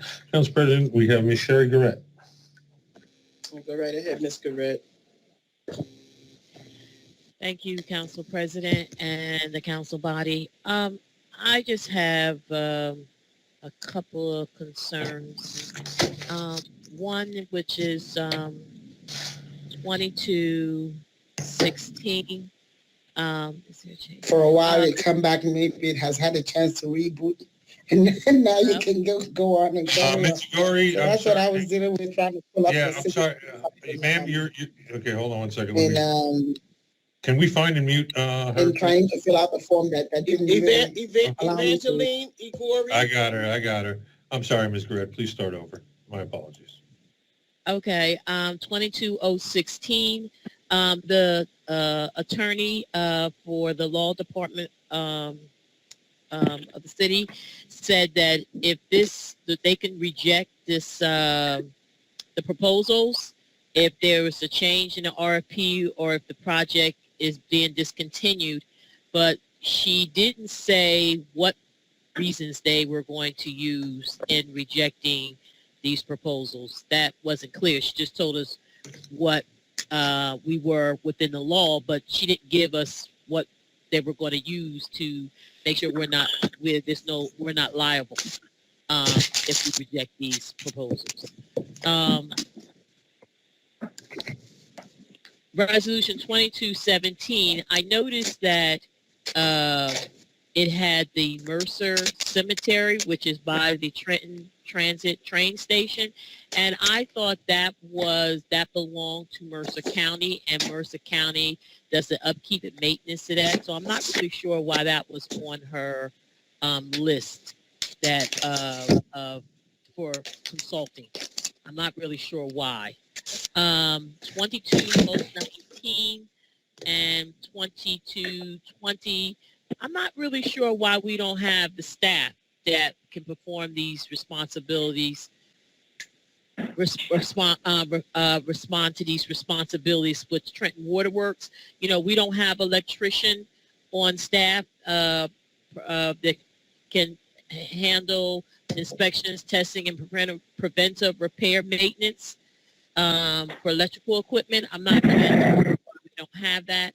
And the same with the 22020. You know, this is small stuff. Why are we bidding this stuff out? We have a staff at Trenton Waterworks. And again, I thought we were sitting, these people were they have to have certification, because I know that for Trenton Waterworks for most of these positions there. So I'm not understanding why we keep contracting out a lot of the work. I just don't know why we're not doing this stuff in-house. For 2202 and 2203, the last council session, there was a proposal that was approved by, there was only one proposal submitted by Isles, and it was approved by City Council. I was trying to find my my agenda sheets, because I write down the votes. And are these two ordinances replacing that proposal for Isles to provide mental health services throughout the city of Trenton? I'm not really sure. How did we come up with 2202 and 2203? And as a resident, I know Mr. Kaloji, the attorney, Mr. Kaloji, was going to give us, let us know if Isles could be the only bidder, because I think there was a concern that we would have to send that RFP back out for bid. So where are we with that? And that's it. Oh, and one last thing,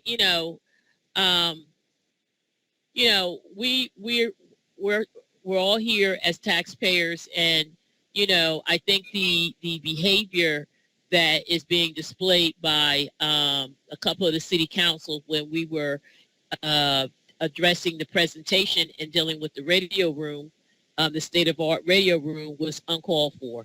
And it's like you're name calling, you're being disrespectful. She is, Miss McBride is the council president, and that's her. The council president is to manage the meeting.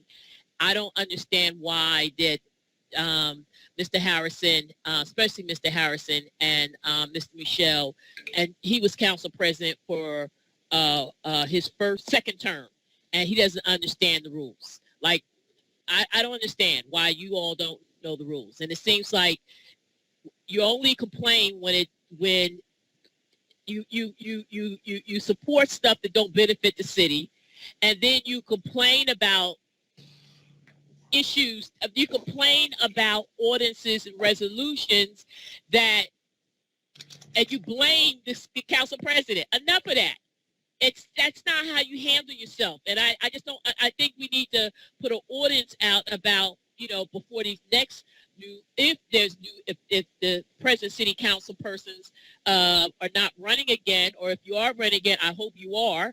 But if not, we got to have some rules here, and there's got to be some qualifications or requirements before you can run for city council, because enough of this mess. It's just to seem like you're not really well informed and you don't really know what's going on when you complain. That's all. Thank you. Council President, next we have Ms. Sherelle Snyder. Yes, go right ahead, Ms. Snyder. Good evening, Council. Thank you, Mr. Colon. Thank you, Cologne, for pronouncing my name right. I hope I did the same as well with yours. I did. Awesome. I just wanted to thank you, Ms. Garrett, because I couldn't figure out the resolution number, but you brought it up, 22017. I just want to say, Council, that Maria Richardson is an awesome Parks and Recreation Director. I must say that because I see the work getting done. I see the work in the East Trenton neighborhood, which is the North Ward. BRS is out there. They're getting parks fixed. They're cleaning up the cats in the neighborhood. Kids are always asking, when are we going to get our basketball courts in Fillmore Park? Call down the city hall. Kids want their basketball. We're working on it. A couple of months later, the basketball courts are there. I mean, beautifully painted. Okay, the hoops are not there. It's coming. The hoops are now there. I think the work with Maria Richardson, BRS, is getting done. We should not mess with it. Keep it going. Give them what they need. That's all I like to say. And to Councilwoman Vaughn, I think you're brilliant. I do. You ask insightful questions. It does go off tangent sometime. If we can get that all out the way, you may have another chance at council next running. That's all I have to say. Thank you. Ladies and gentlemen, does anybody else wish to address the Trenton City Council for docket items only and on the conference session of January 18, 2022?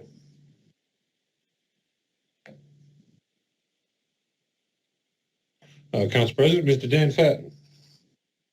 Go right ahead. Go right ahead, Mr. Yes. Patton. Thank you, Council President. I wanted to speak to the resolution about the transit-oriented development contract being extended. And I guess it was kind of news to me that it would be a problem to do a no-cost contract extension. But since Councilwoman Vaughn brought it up, I decided to look up the law and would encourage the rest of council to look at the New Jersey Local Public Contracts Law Regulation Reference Manual, page 45, which says there's no problem extending the contract. And I'll be curious to see what the law department says, but my reading of this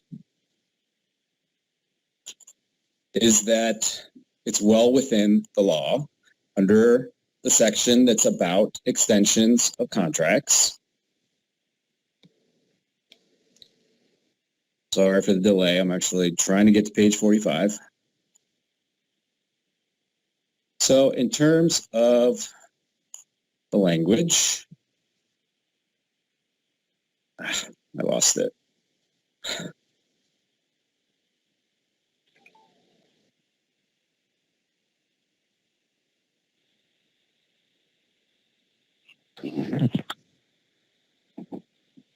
Sorry for the awkward silence, but I will get it.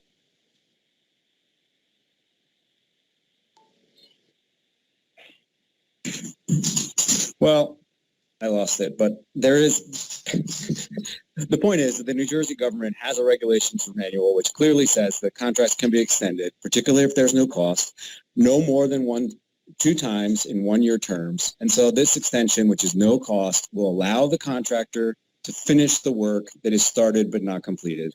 The grant runs through June of 2022. It would be really a shame if we wasted the first half of the grant money that's already been spent on this contractor. So I hope this can be resolved because I think it's a non-issue, even though the councilwoman brought up a good point. We should make sure we're in compliance with the law. The reference manual seems to say this is not an issue. The second point I wanted to make was about the radio project and the comments about the administration's efforts to get more state aid, which Again, I actually agree with Councilwoman Vaughn, which is, to be fair, doesn't happen that often, but I agree. We should be calling the state for more funding. The state is woefully inadequate in terms of their aid to the city, particularly as the capital. I would encourage all council members to stop calling it transitional aid. That nomenclature was created by Governor Christie in a ploy to get people to think that this was somehow transitioning and we should not be relying upon that aid. That aid is in place, and it is a compilation of sources of funding, including energy receipts, including former municipal aid, including the payments that are due to cities, urban cities like Trenton, because we absorbed all of the affordable housing for decades that white suburbia did not want to create. So we should stop calling it transitional aid. It's a misnomer. It is the aid that is due to the cities that bear the costs of concentrated poverty. And so Trenton deserves more aid. I agree with the councilman, but I disagree that this administration has not done a good job in lining up more aid. We have increased the dollar amount in the so-called transitional aid over the last 4 years, and we have reinstated capital city. It is not the right amount, and I agree we should be calling for more funding for both lines. But I would give the administration some credit here that we've gone up from $6 million a year when we took office, when the Gusciar administration took office, to something more closer to $20 million a year. And I think they deserve credit for that. And then the last comment I wanted to make is just, I guess in terms of the BRS contract resolution, and that I think Director Richardson was making a really important point before she got cut off, which is you're talking about a $300,000 contract, but to a firm that has brought in several $1 million of grant funding. This is a return on investment. Like, this is basic math. There is good work being done by that firm on the list of projects that was included in the packet, and they brought in extra money to help pay for the projects to get completed. Like, this should be a no-brainer to me. But I would encourage you to support the continuation of the renovation of our parks, which we know we need. If we want to stem crime in our city, part of the strategy has to be providing recreational opportunities and safe spaces for our kids to play. That's what the Recreation Department has been working on. That's what BRS has been paid to help facilitate. And I think we need that continued assistance. There's much more work that needs to be done to fix many, many projects which have been ignored and let deteriorate over decades. And then I guess one final comment is just, can we please elevate the discourse? It is so exhausting to tune in and listen to 2 hours of bickering, and just, it is so disappointing that we are still in the same space in this council and the back and forth with the administration and the, frankly, like, rude treatment of public servants, people who are serving the city in director roles. It is embarrassing the way that these folks are treated. And I think it takes a lot of patience to sit there and say nothing. So I would thank Mr. Cruz and Ms. Richardson for their service and for being professionals and for consistently delivering for the city residents and taxpayers. Thank you.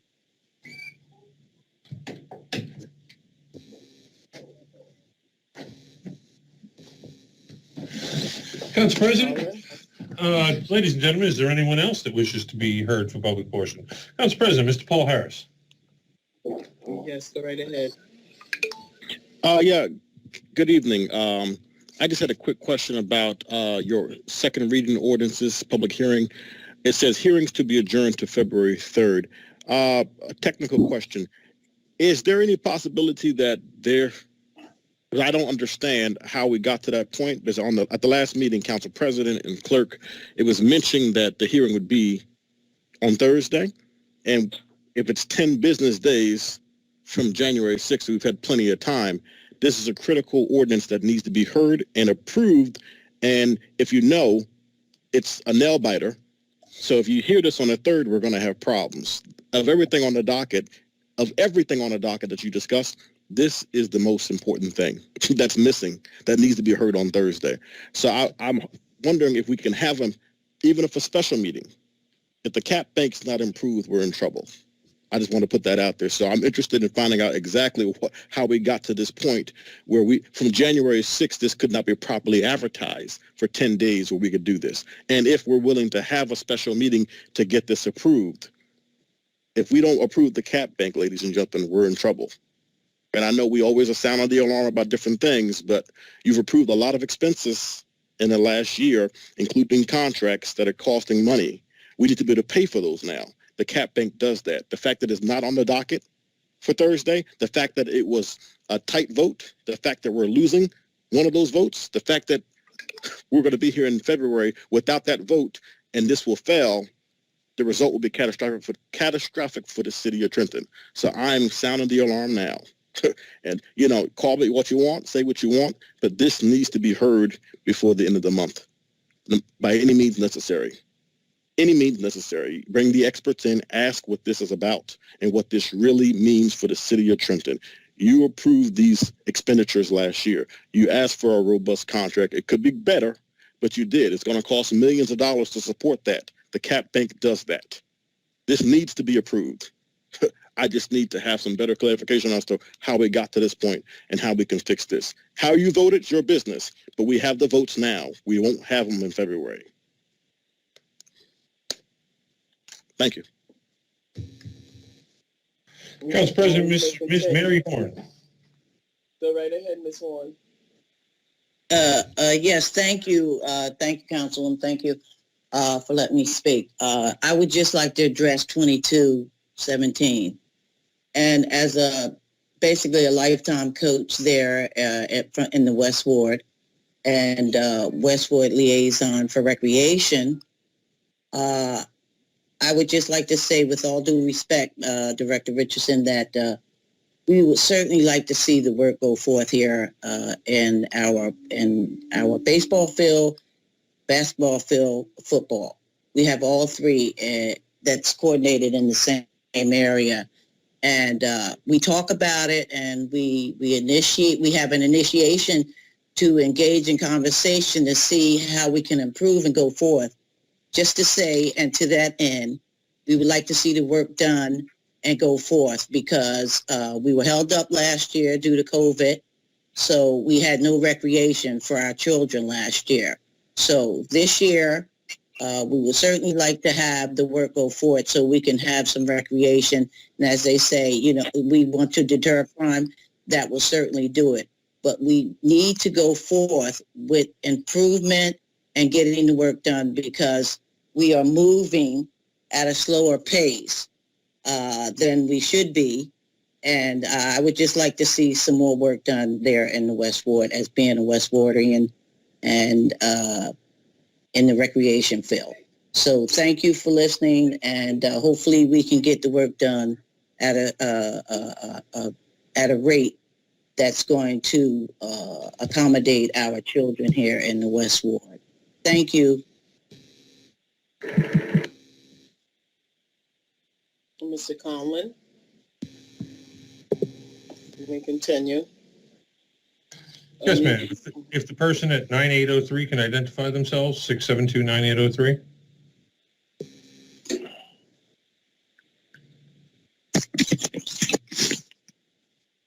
Yes, 609. Yes, what's your name for the record? Yes, my name is Marlene Dublinski.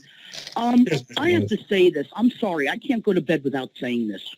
When someone interrupted Ms. Vaughn, she referred to them as a buffoon. Is that what you think of the residents of Trenton? That's very sad. Thank you very much. Thank you. Ladies and gentlemen, does anybody else wish to address the Trenton City Council?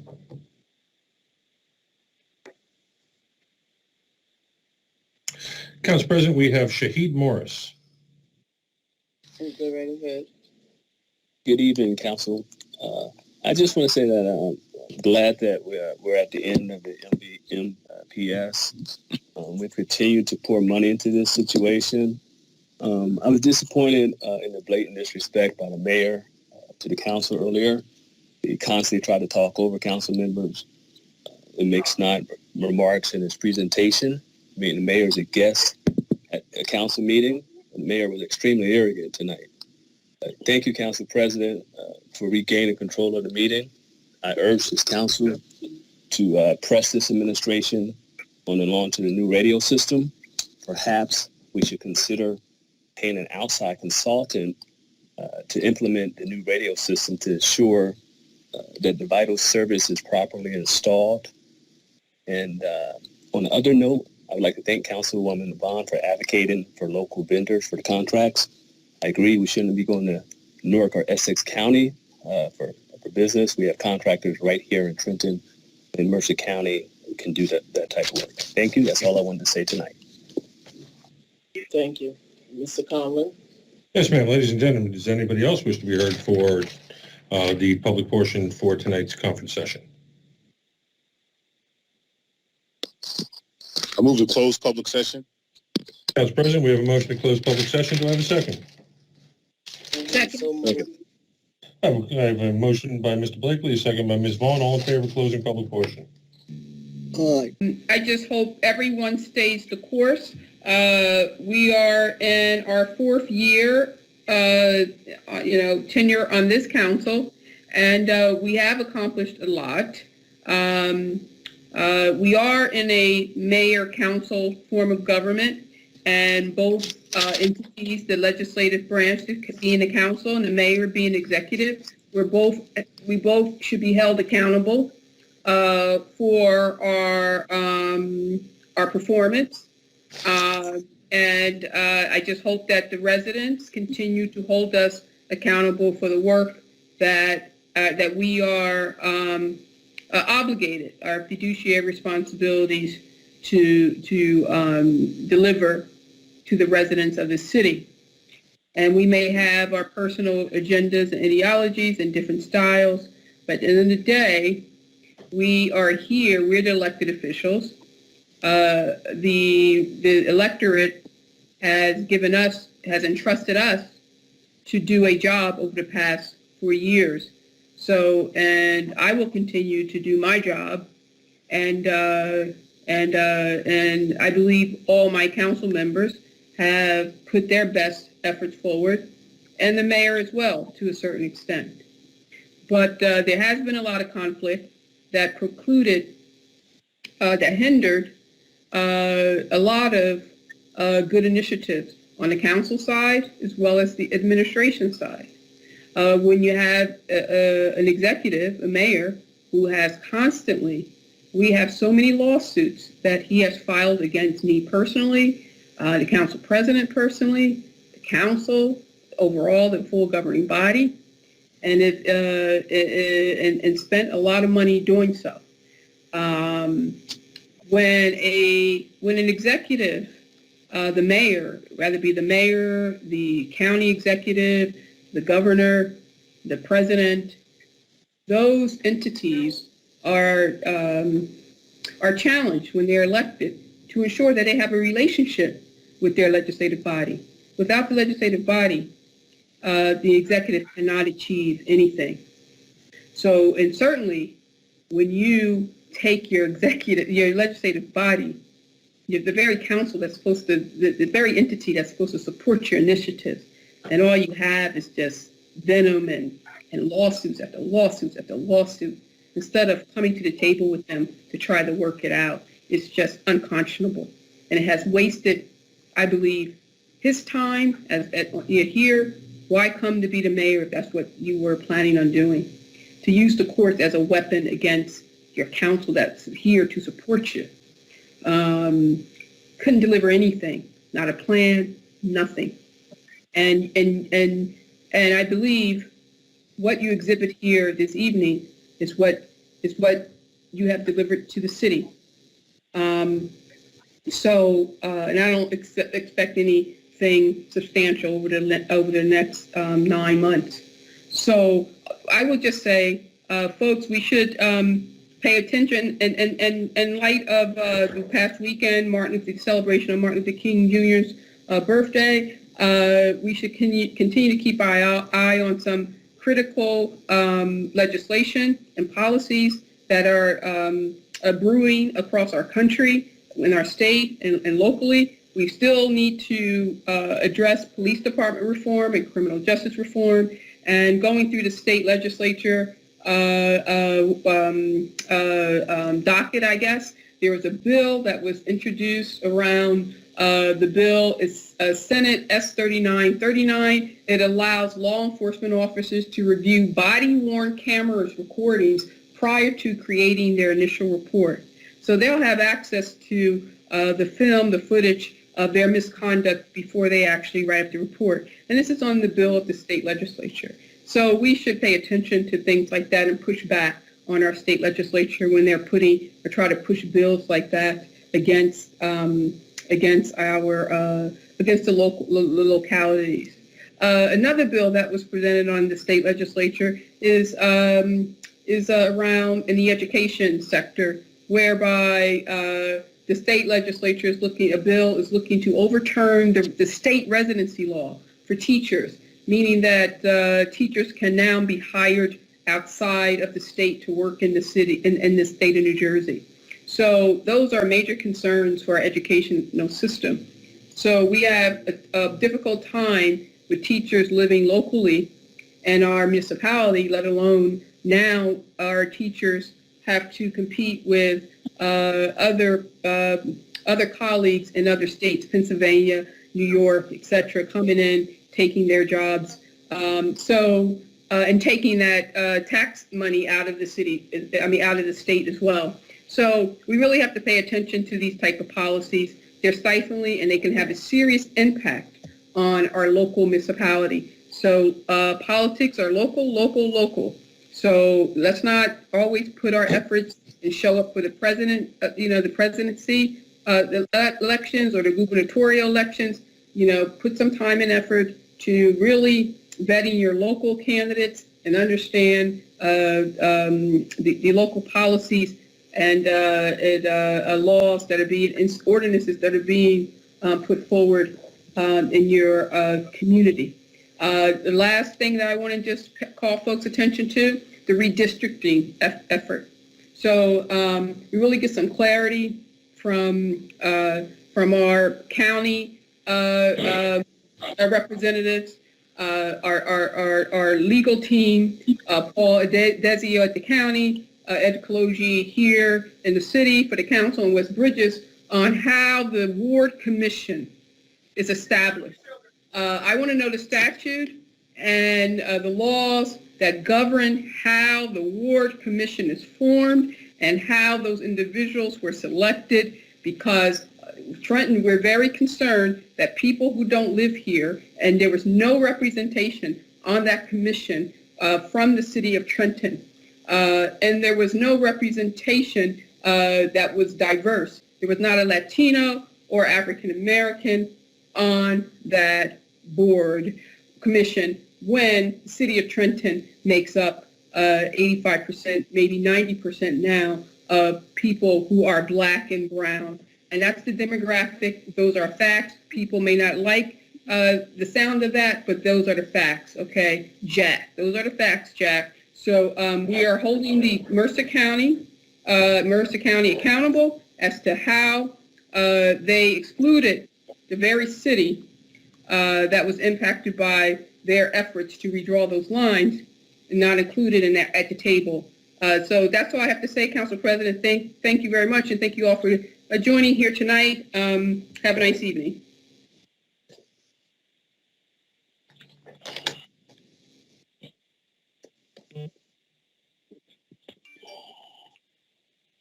Council President, the next member of the body. Councilman Rodriguez. Oh, I have no comments today. Councilman Mushal. Yes. Very disappointed that I didn't have a chance to speak in there. All council people should have the opportunity to speak, and they shouldn't be cut off. You had a captain going to give you his expertise, and you wouldn't even allow him to speak. This was terrible.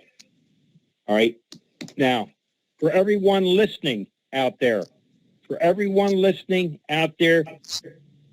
have a pen and piece of paper and copy this name down. Raymond, Raymond, Hayling, Hayling. Just Google it, and this is what we're going to tell you about with the radio room, what occurred. We never had a chance to get in there to explain it to everyone online, which I get once again say it was terrible. Being council president, 2 terms, I never shut anybody off from speaking, especially council people. They have a right to speak. And we did not have a right to speak once again today. This is heartbreaking that the city of Trenton is failing, and it's failing right in front of us. No matter how hard we try to get together, when we work together, we're strong together. We're very strong together. But we're not working together. We got 1 year. If we want to go forward and make progress, we should get together. We still have 1 year left. Also, that's all I really got to say. I just want to know, Council President, allegedly, you were with an individual at a restaurant, Motorola, exclusive director in a well-known restaurant in Yardville. I don't know if it's true or not. They said you were at a restaurant with this negotiation going down. True, untrue, I always say alleged.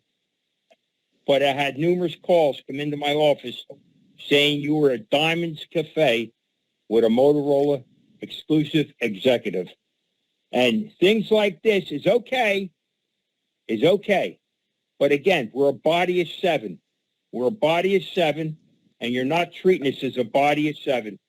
And until you start doing it, you cannot be a dictator. We have to get along. If you got 1 year left, we can move the city in the right direction. I come into the South Ward. I come into the North Ward, East Ward, and West Ward that I'm doing a lot of work. Cowalder Park has 37 lights out in Cowalder Park, and I'm putting my time in it to try to straighten it out for the West Ward. All right? There's another park on North Clinton Avenue. I'm changing everything. So I'm trying to help, but with a little bit of help from the rest of the council that does very little. Joe Harris is out there.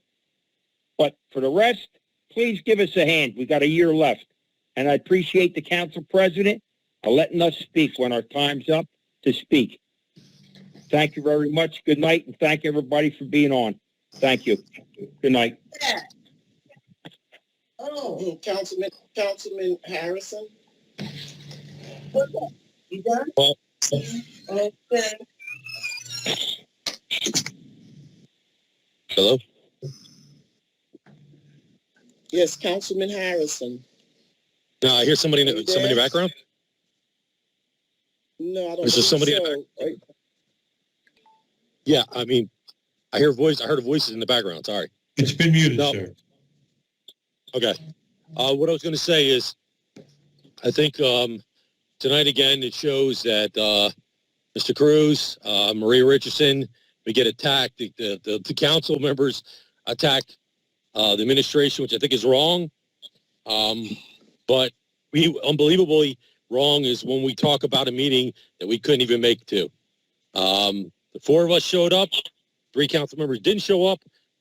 2 of them tonight went on the offensive and attacked the mayor and attacked everybody under the sun. But maybe if they'd have came to that special meeting, maybe they would have found out what the meeting was about. But at the end of the day, that's what some of the people in this council, all they do is want to argue, want to angry, want to attack, roll call the whole docket. It seems like But at the end of the day, I want to congratulate Mr. Blakely. Want to congratulate you in your next chapter of your life, man. I appreciate you and how hard you work for the city of Trenton. I also believe that seat should either stay open or it should be a special election. I don't think we should just put people in the seats. I think the people should actually be able to vote to fill that seat. That's my take on it, and I'll stick to it. Thank you very much, and everybody have a great evening. Councilwoman Caldwell Wilson. Yes, good evening, everybody, and thank you, everybody, for participating in the meeting. I have a couple of things that I want to say. I'm very disillusioned in the behavior tonight, and I'm reaching out to all of my colleagues to start treating one another professionally, treating the administration professionally, and stop getting personal. You can't, I just would prefer you wouldn't call people names and call people out and interrupt one another. I mean, we have to start having these meetings in a professional manner, and when it's your turn to talk, you can say whatever you choose, but please don't attack people. That was very upsetting tonight. Now, as far as the BRS contract is concerned, and, you know, I do agree with Dan Fenton. BRS has done a lot for this city.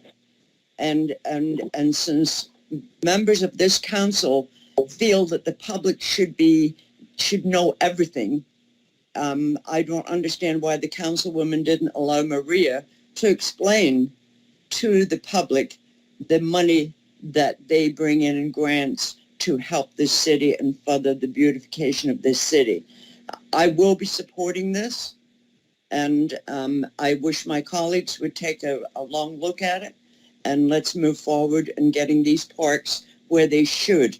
With so many staff, you can only do so much in so much time, and I do believe Maria is doing the best that she can.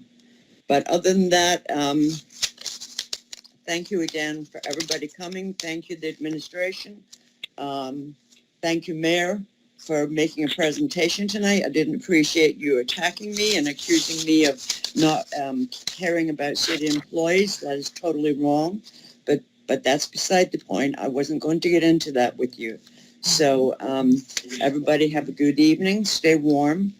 Thank you, Council President. Councilman Blakely. I have no comment. Thank you. Thank you, Councilman. I thank everyone for coming this evening. There are several things that I would like to point out. And the first one is that through Mr. Kologi, I've asked West Bridges and the administration to give us a comprehensive report on the Omicron numbers. I've asked for that since before the holiday season. We have yet to receive it.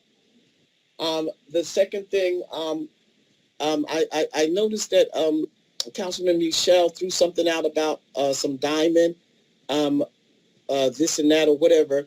It seems to be a trend that they like to dictate to me where I can go and what I can do. And the latest being Bill Kearney and Mike Rinaldo, when I met the councilwoman over in the park about a week ago. And the thing that gets under my skin is this. Mike Rinaldo knew that park was locked down. Bill Kearney knew that park was locked down.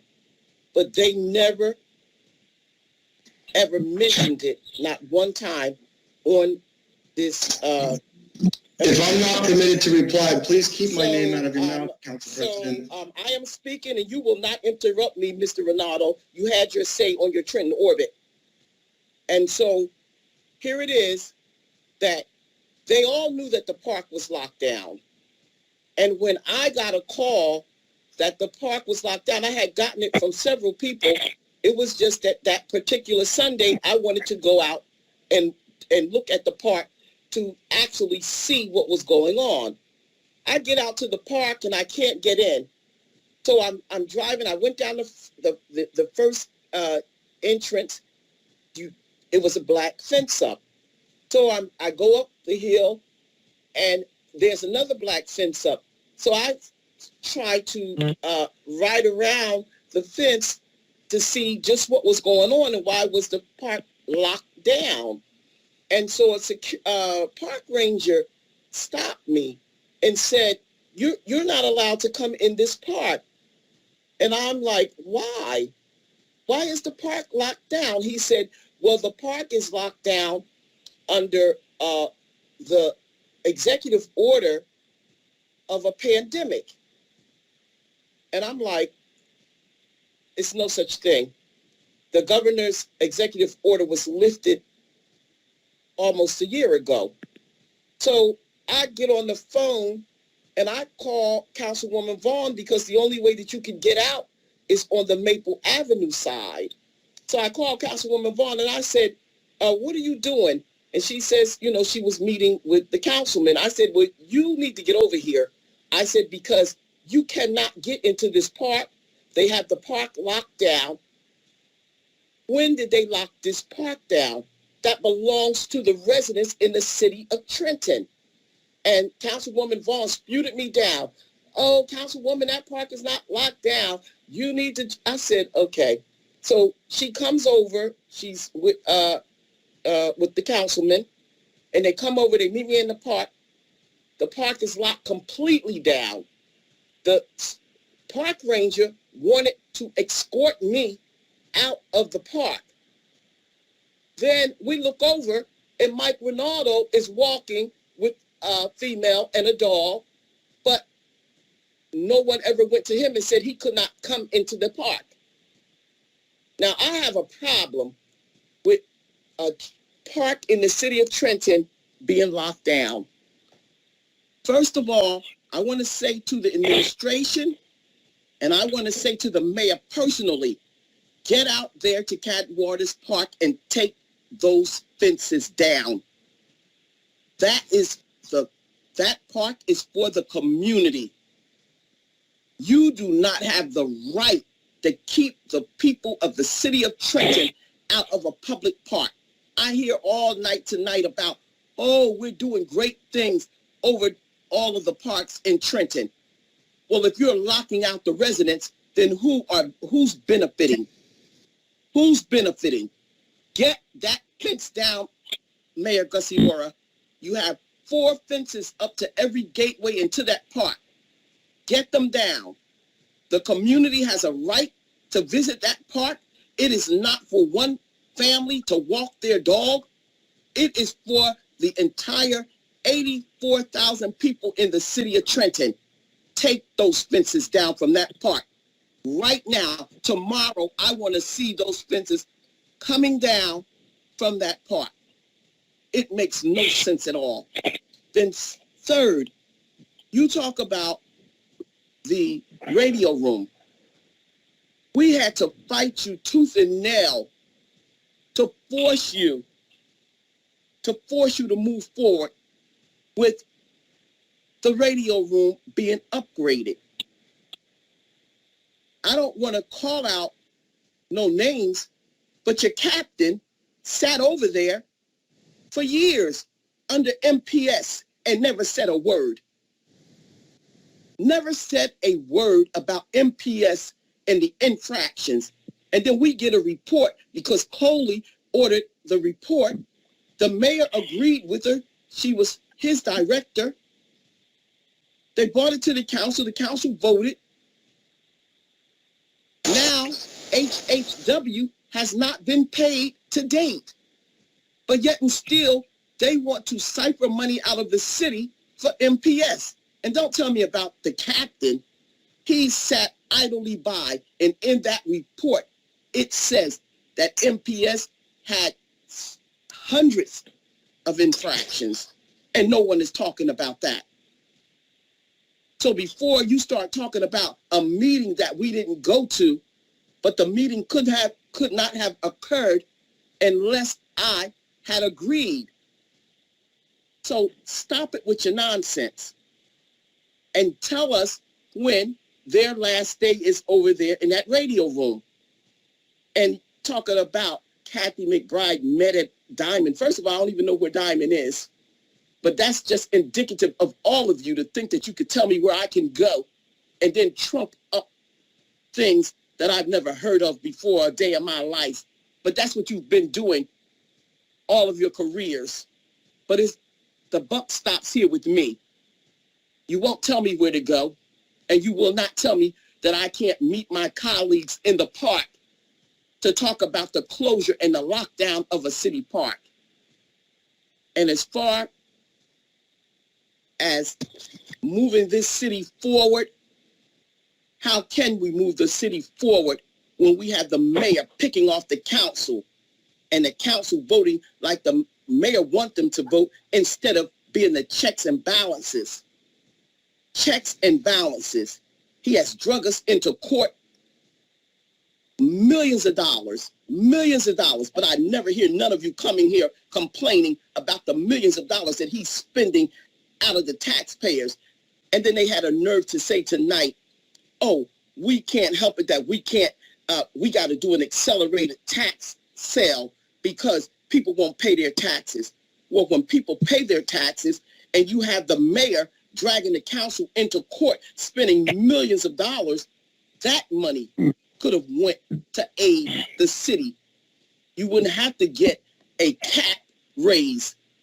But no, you don't want to check him. Do your homework. Go look at all the lawsuits that he's filed against this council. Add the dollar amount up, and it's well over $5 million and running up every day.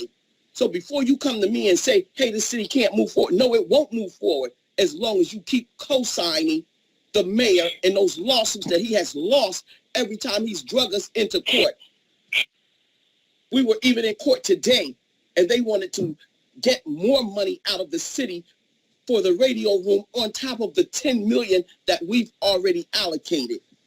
That entire park story that Kathy McBride said was a lie. She is lying to you all. You better shut him down, Mr. Conlon. She is lying to all of you. You better shut him down because he knew that park was closed.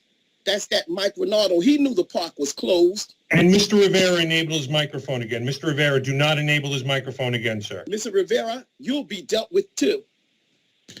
I didn't enable anyone's microphone. I don't put up with your nonsense. I didn't enable anyone's microphone.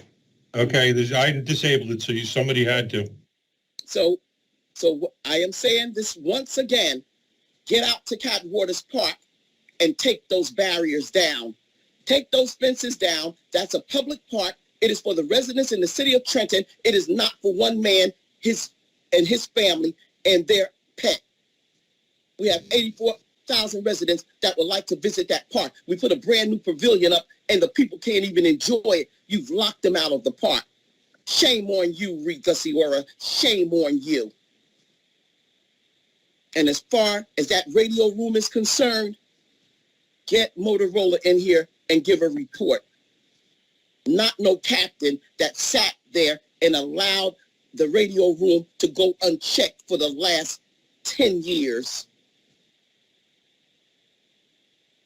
This is why the city can't move forward. Again, I want to see those barriers down. I want to see them coming down tomorrow. And I want to see Motorola here giving a report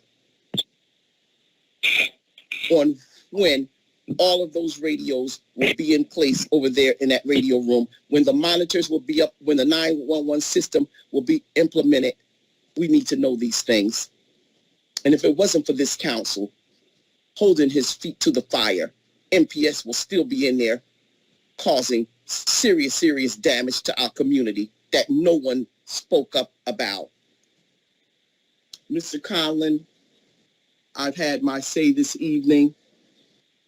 And again, I would like to thank each and every one of you for coming. I would like that report on Omicron. We've asked for it a numerous amount of times, and I would like to see it. And that is basically all I have to give to speak on tonight. And Mr. Collin, we can make a motion to adjourn. A motion to adjourn by Council President McBride. Do I have a second? Second. A second by Ms. Cole-Wilson. All in favor of adjournment? Aye. Any opposed? Seeing none opposed, we are adjourned at 8:24 p.m. Ladies and gentlemen, have a good night. Our next council meeting will be on Thursday, January 20th at 5:30 p.m. Thank you very much. Look forward to seeing you then. Good night. Good night, ma'am. Good night.